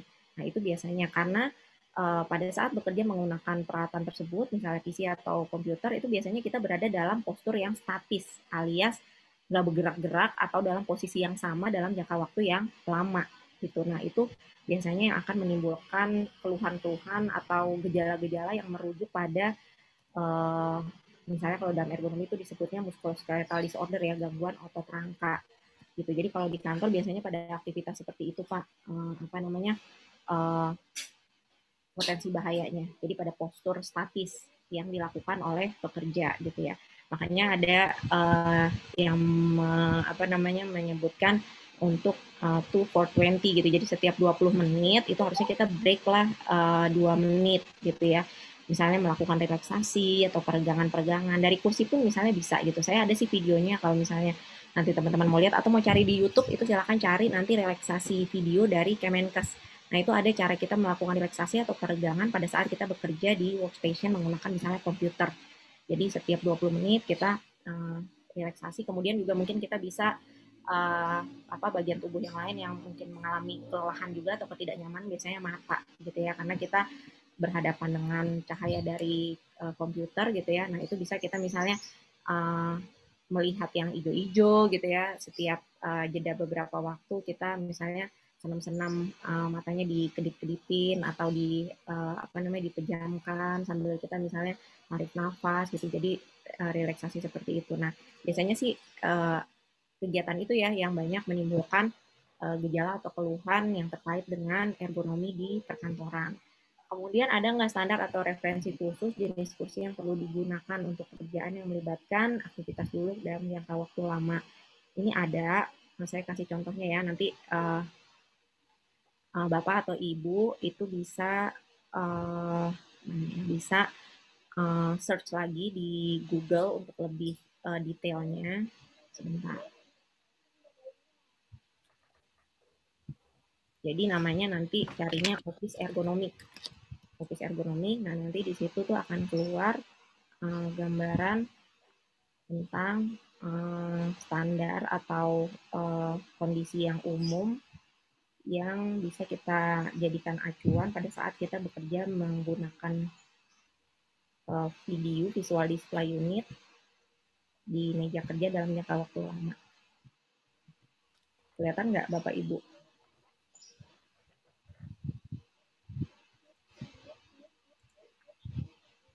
Kelihatan nggak? Kelihatan.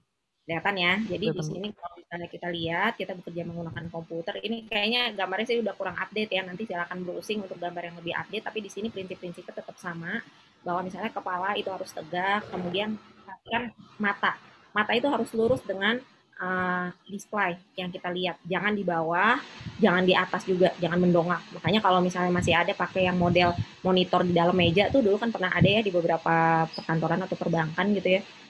Monitornya ditaruh di bawah meja yang di dalam meja yang ada kacanya. Nah, itu pasti dia akan menunduk gitu ya. Di sini bahu mesti rileks, kemudian bagian punggung khususnya di lekukan tulang belakang kita nih yang ada lekukannya itu harus di-support gitu. Jadi kalau misalnya nanti pilih bangku yang ada sandarannya, itu kalau bisa yang ada lekukannya, jangan yang lurus gitu karena aslinya tulang belakang kita itu bentuknya seperti huruf S gitu. Jadi bagian yang lekukannya itu harus disangga.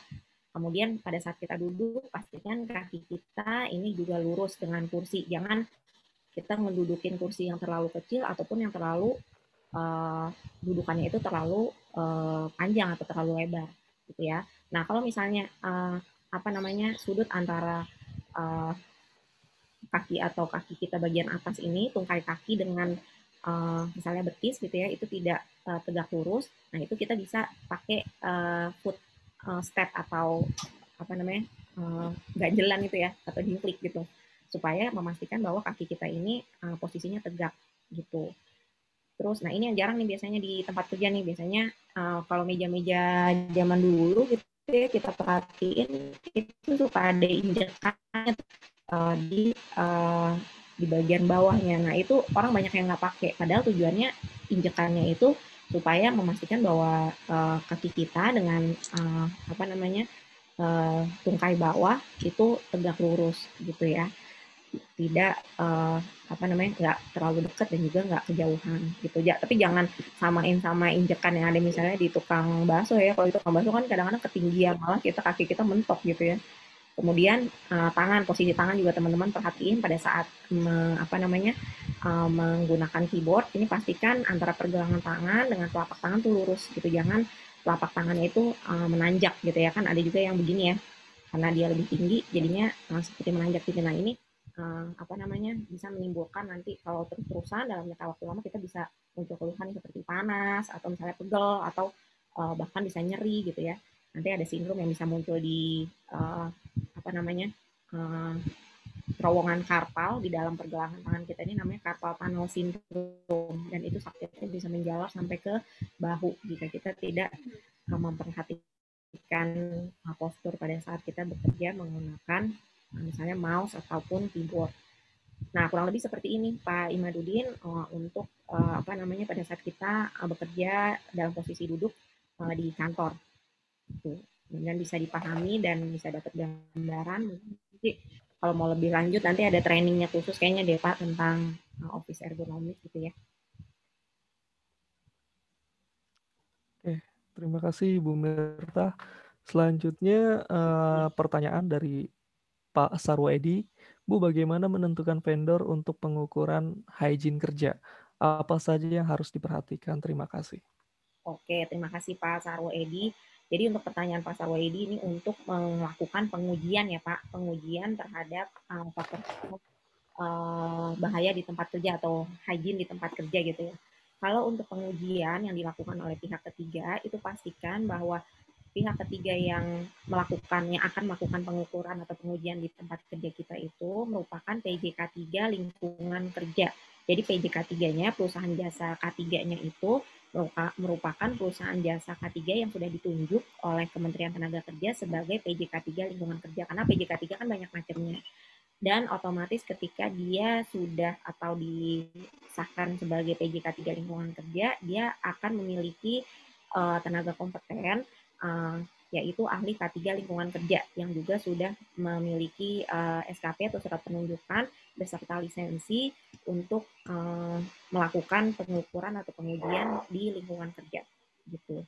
Jadi kalau misalnya nanti melakukan pengujian dengan pihak ketiga, yang ditanya itunya aja, izin dari atau penunjukan dari Kementerian Tenaga Kerjanya sebagai PJK 3 lingkungan kerjanya mana gitu. Karena nanti hasil atau laporan dari pengujian si PJK 3 lingkungan kerja itu akan langsung diteruskan ke pegawai pengawas lingkungan kerja. Nanti akan diterbitkan surat keterangannya gitu. Karena kalau kita melakukan nggak sama PJK 3 lingkungan kerja, antara pengujian dengan si surat keterangan pengujiannya tadi itu jadi nggak sama. Kita harus ngurus lagi gitu loh istilahnya. Gitu Pak Sarwedi. Mudah-mudahan menjawab ya Pak. Oke, terima kasih Bu Mirta. Selanjutnya dari Pak Amran Daeng, Bu Mirta. Assalamualaikum, saya Amran dari PT Tata Mulia Nusantara Indah. Izin bertanya, adakah standar atau referensi khusus untuk hygiene pekerjaan di bidang konstruksi? Terima kasih. Silakan Bu Mirta.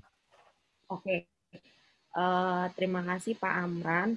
Kalau untuk yang spesifik hygiene untuk di konstruksi, itu sepertinya belum ada Pak. Memang saat ini kan Kementerian PUPR sedang giat ya untuk menerapkan peraturan yang spesifik untuk sektor industri. Seperti contohnya misalnya K3 konstruksi itu dia sudah sangat gencar gitu atau ketat pada semua penyedia layanan jasa konstruksi untuk comply atau memenuhi gitu. Tapi kalau yang saya lihat dari luar gitu ya, maksudnya untuk peraturan tersebut itu belum sampai kepada aspek hygiene seperti yang dibahas di dalam Permenaker 5 tahun 2018. Jadi kalau saya mau menerapkan program hygiene di sektor konstruksi itu masih bisa mengacu yang ada di dalam Permenaker 5 2018 karena secara umum sama gitu ya. Cuman mungkin yang membedakan kalau di konstruksi itu kan tempat kerjanya itu sifatnya dinamis dan mungkin tidak tetap gitu ya. Karena kalau yang diatur di dalam Permenaker 5 tahun 2018 itu kan misalnya contohnya seperti toilet untuk jumlah karyawan berapa itu kan untuk bangunan yang fix gitu ya, untuk yang tetap.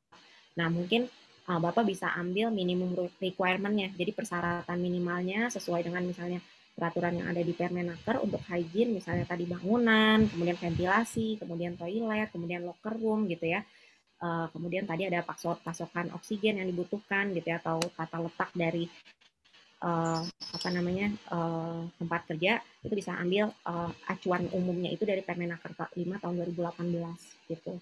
Mungkin saya dikoreksi ya kalau misalnya nanti ternyata memang ada aturan yang spesifik untuk program hygiene di sektor konstruksi, itu saya juga akan sangat berterima kasih. Tapi untuk pengetahuan saya sih sampai saat ini belum ada yang spesifik Pak. Seperti itu. Oke. Baik, terima kasih Bu Mirta. Untuk selanjutnya kita masuk ke session ketiga dulu. Oke, Bapak Ibu, kita masuk ke session 3. Bagi yang ingin bertanya langsung dengan pembicara, silahkan klik tombol raise hand yang ada di layar PC atau HP Bapak Ibu semuanya ya. Kami akan memberikan kesempatan untuk bertanya langsung dengan pembicara. Oke, boleh Bapak Ibu sekalian nanti klik tombol raise hand yang ada di bawah layar Bapak Ibu semuanya yang ingin bertanya secara langsung dengan Ibu Mirta untuk narasumber kita hari ini. Oke, jika belum ada, kita bisa lanjutkan ke Q&A selanjutnya, Bu ya. Di sini dari Pak Zulfikar. Assalamualaikum. Bagaimana tindak pengendalian yang tepat untuk fly ash dan bottom ash atau faba yaitu limbah padat hasil pembakaran sehingga tidak menimbulkan penyakit akibat kerja di tempat kerja. Terima kasih. Silakan Bu Mirta. Terima kasih Pak Zulfikar. Waalaikumsalam. Bagaimana tindak pengendalian untuk limbah fly ash dan bottom ash ya Pak? Sebenarnya balik lagi, kalau kita melakukan tadi tahapan-tahapan di dalam hygiene industri dari awal, mulai dari antisipasi, rekognisi, itu kita akan tahu, kemudian evaluasi dan pengendalian, kita akan tahu nih fly ash dan bottom ash kita ini akan masuk di kategori misalnya faktor bahaya yang mana. Kalau misalnya dia masuknya dalam kategori bahaya kimia, misalnya katakanlah debu. Debunya debu jenis apa? Apakah dia respirable ataupun inhalable? Besarannya atau dimensinya debu itu berapa? Apakah kurang dari 4 mikron ataukah masuk ke dalam ukuran PM 2,5, PM 1 gitu ya. Jadi di tahapan antisipasi dan rekognisi nanti kita akan tahu secara detail tentang faktor bahaya yang akan kita evaluasi dan kendalikan. Gitu. Jadi kalau misalnya kita punya suatu jenis bahan berbahaya gitu ya, nah itu kita lakukan antisipasi dan rekognisi dulu. Tadi kan salah satunya adalah pengumpulan informasi atau data. Kita ngecek dari misalnya dari MSDS-nya, kemudian kita bisa ngecek dari regulasinya tentang pengendalian limbah fly ash dan bottom ash itu seperti apa. Terus baru nanti kita melakukan sendiri pengukuran di dalam tahapan evaluasi. Nah, kita cocokin tuh hasil pengukuran kita dengan yang diminta oleh regulasi itu sama atau enggak. Kalau misalnya sama, nah itu berarti kita sudah tepat, kita tinggal menentukan pengendaliannya apa, sama mau pengendaliannya menggunakan hierarki pengendalian mulai dari paling atas. Bisa nggak dieliminasi, bisa nggak dihilangkan proses yang menghasilkan fly ash dan bottom ash itu. Oh, ternyata nggak bisa. Terus kalau nggak bisa nggak diganti. Jadi prosesnya itu diganti supaya tidak menghasilkan atau jenis limbah yang dihasilkan itu berbeda, bukan dalam bentuk padatan lagi gitu ya.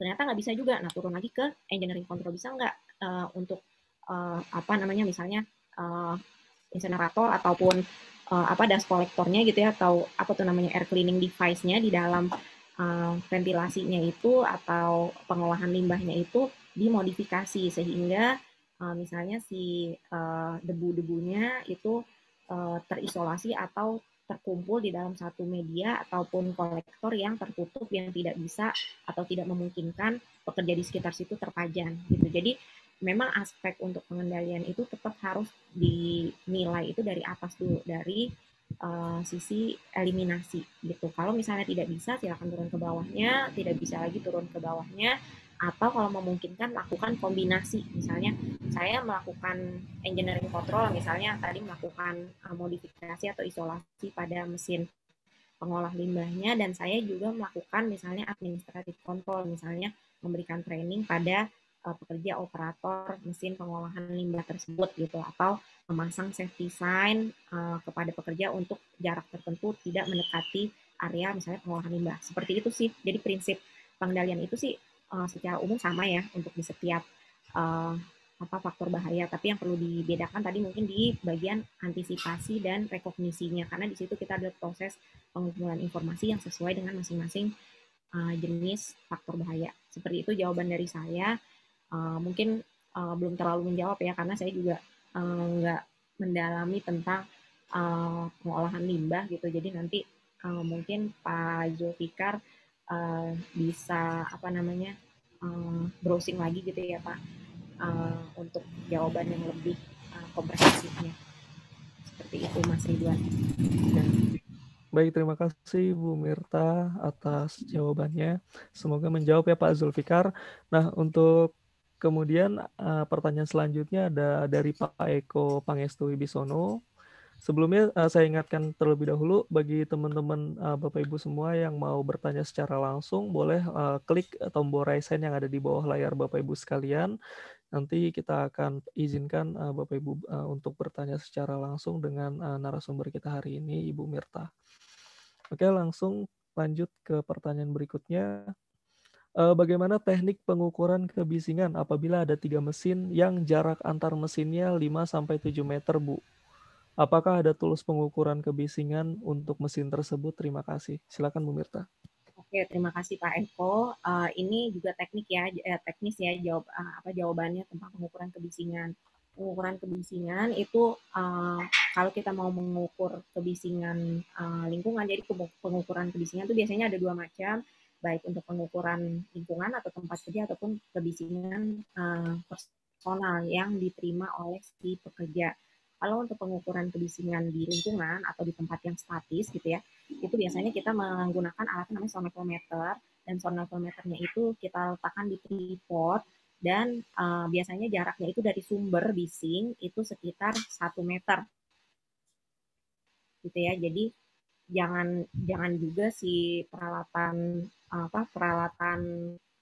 alat ukur kita itu kita taruh di atas mesin tuh enggak. Jadi mungkin jaraknya itu mungkin sekitar 5 sampai 10 meter dari sumber. Kemudian nanti kita ukur mundur gitu biasanya. Nah, nanti untuk mengukur kebisingan ini itu ada standarnya. Ini ada SNI-nya, Mas Eko.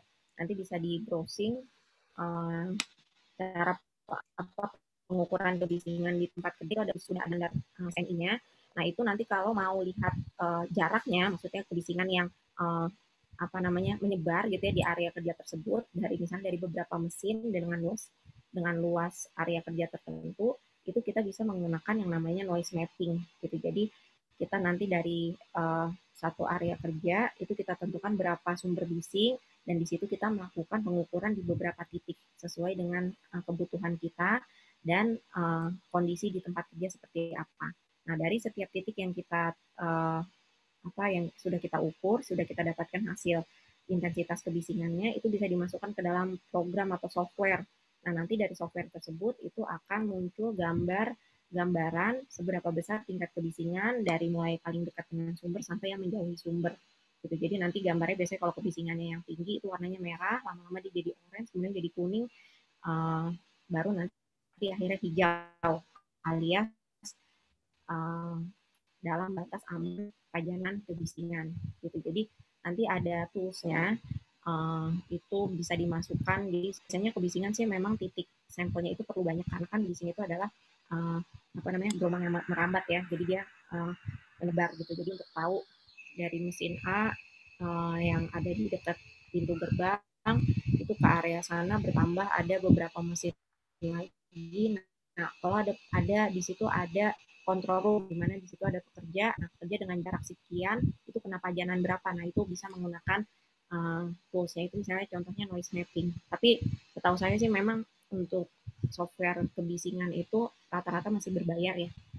Gitu. Kurang lebih sih seperti itu. Nanti kalau mau belajar lebih lanjut tentang pengukuran kebisingan bisa ikut pelatihan ahli higien industri, baik muda, madya, dan utama. Atau ahli K3 dan teman kerja juga bisa. Seperti itu, Mas Ridwan. Oke, terima kasih Bu Mirta.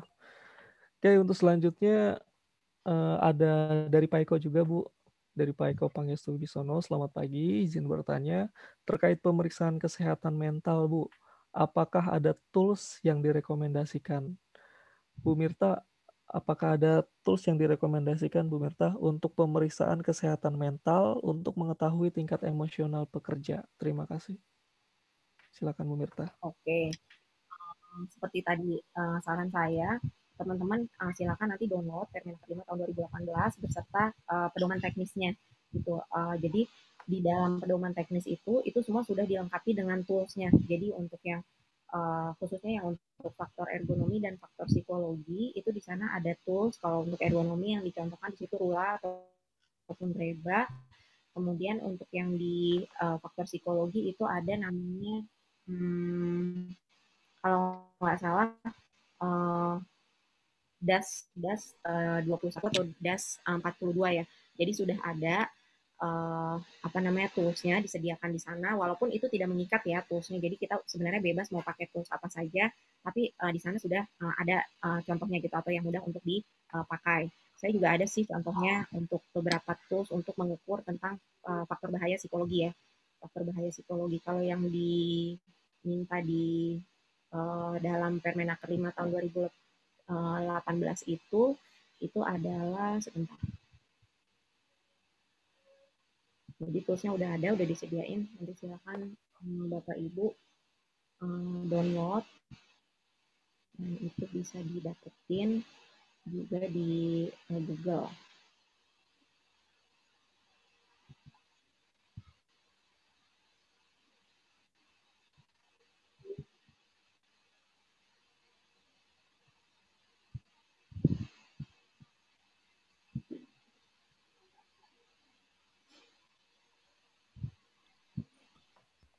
Nah, kalau di dalam Permenaker 5 tahun 2018, itu yang digunakan adalah ini, survei diagnosis stres, SDS. Nah, ini terdiri dari 30 pertanyaan, dan masing-masing pertanyaan itu punya bobot sendiri. Gitu. Cuma ini biasanya memang nanti akan kelihatan gitu ya, atau pekerja-pekerja yang mengalami stres sedang sampai berat, itu biasanya perlu dilakukan follow up oleh dokter perusahaan ataupun psikolog ataupun psikiater gitu. Jadi ini hanya survei awal aja. Nah, ini yang dicontohkan itu menggunakan ini. Kemudian ada juga yang lain yang banyak digunakan juga di tempat kerja untuk melakukan penilaian faktor psikologi, itu disebut dengan DAS 21. Ini juga bisa dipakai. Jadi dia terdiri dari 21 pertanyaan. Gitu. Jadi toolsnya banyak Pak Eko untuk menilai faktor psikologi. Nanti juga bisa di-download di Google ya. Oke, seperti itu. Mudah-mudahan menjawab. Oh iya, tadi ada yang nanya kayaknya untuk penilaian menggunakan untuk Office ya. Saya tunjukin Ya. Mas Ridwan ya. Ya, betul Bu.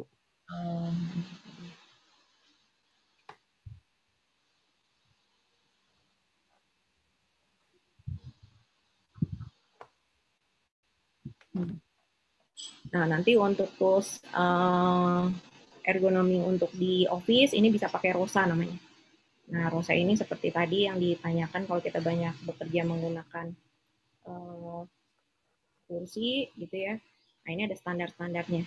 Misalnya lutut itu dalam sudut 90 derajat, skornya 1. Kalau sudutnya itu kurang dari 90 derajat, skornya 2. Kalau lebih dari 90 derajat, skornya 2. Nah, ini kita masukkan untuk setiap postur yang diminta. Kemudian ini untuk bahu, apakah disangga dengan baik. Untuk tangan juga sama. Kemudian untuk punggung, bagian atas, bagian bawah. Gitu. Jadi nanti untuk setiap postur di bagian-bagian tubuh tertentu itu ada ada standarnya gitu. Nanti kita tinggal masukkan nilainya, nanti keluar skornya apakah risikonya termasuk risiko rendah, sedang, ataupun risiko tinggi terhadap gangguan kesehatan akibat ergonomi. Seperti itu. Oke, Mas Ridwan. Oke, baik. Terima kasih Ibu Mirta. Pak Denny, mungkin ada masukan lagi, Pak? Untuk pertanyaan sepertinya udah cukup. Teman-teman yang mau bertanya silahkan. Tadi ada yang sempat raise hand, Pak Gunawan, cuman di lower hand lagi. Oke, menarik sekali ya materi hari ini mengenai hygiene industry. Jadi Bapak Ibu semua, penerapan hygiene industry ini sudah diwajibkan berdasarkan Permenaker nomor 5 tahun 2018. Di sana ada terkait dengan NAB. Nah, kalau saya kaitkan dengan persyaratan di perusahaan itu ada persyaratan Sistem Manajemen Keselamatan dan Kesehatan Kerja atau SMK 3 berdasarkan PP 50 tahun 2012. Jadi hygiene industry ini menjadi wajib. Pertama, perusahaannya harus melakukan pengukuran lingkungan kerja ya berdasarkan paparan yang terjadi di tempat kerja Bapak Ibu semua. Dan yang kedua, wajib juga menyediakan personel yang memiliki kompetensi di bidang ya ahli K3 lingkungan kerja berupa SKP, kalau sertifikatnya dikenal dengan hygiene industry. SKP ahli K3 lingkungan kerja dan hygiene industry terbagi menjadi 3, muda, madya, dan utama. Ya, jadi Bapak Ibu semua kalau pengen mengikuti pelatihan yang tersertifikasi langsung dua-duanya, Kalau ahli K3 lingkungan kerja itu sertifikasinya SKP-nya dan lisensinya dari Kemenaker, sedangkan sertifikatnya keluaran dari BNSP melalui LSP yang sudah terlisensi dari Kemenaker juga. Jadi dapatnya dua, BNSP dan Kemenaker. Jadi gitu ya Bapak Ibu semua ya. Jadi Kemenaker tidak mengeluarkan sertifikat ahli K3 lingkungan kerja. Kemenaker hanya mengeluarkan SKP dan lisensi. Itu aja tambahan dari saya. Silakan Mas Ridwan ditutup. Oke. Baiklah teman-teman semua, kita sudah di penghujung acara. Sebelum kita tutup, mungkin kita ingin mendengar terlebih dahulu closing statement dari pembicara yang luar biasa ini. Sehingga Bapak Ibu teman-teman semua dapat bekerja dengan selamat dan sehat di tempat kerja. Kepada Ibu Mirta, kami persilahkan untuk closing statement-nya. Terima kasih banyak kepada seluruh peserta yang sudah mengikuti webinar kita kali ini, dan juga kepada semua tim Media Tama yang sudah mengadakan webinar-webinar yang sangat membantu ya, khususnya buat kita yang masih ternyata harus tetap WFH gitu ya.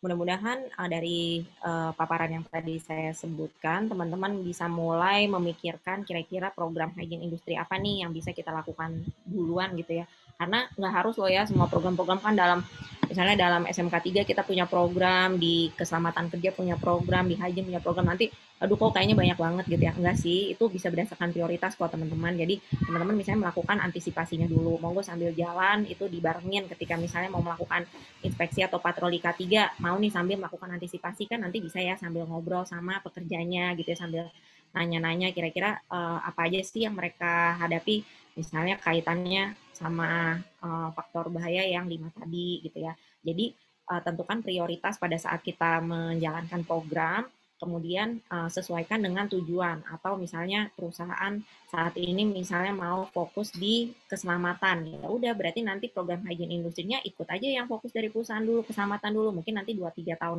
mendatang baru misalnya pindah ke yang faktor bahaya yang kesehatan gitu. Jadi nggak harus semuanya kok langsung dikerjakan cepet-cepet gitu ya biar bisa langsung jalan gitu, tapi bisa dilakukan lewat prioritas. Yang penting tujuannya tadi kita dalam upaya untuk mengendalikan supaya tempat kerja kita tuh aman, nyaman, bebas dari kecelakaan kerja dan juga penyakit akibat kerja. Mungkin dari saya itu aja, kurang lebihnya saya mohon maaf, mudah-mudahan bermanfaat. Terima kasih banyak Pak Denny dan tim Media Tama dan teman-teman semua. Wassalamualaikum warahmatullahi wabarakatuh.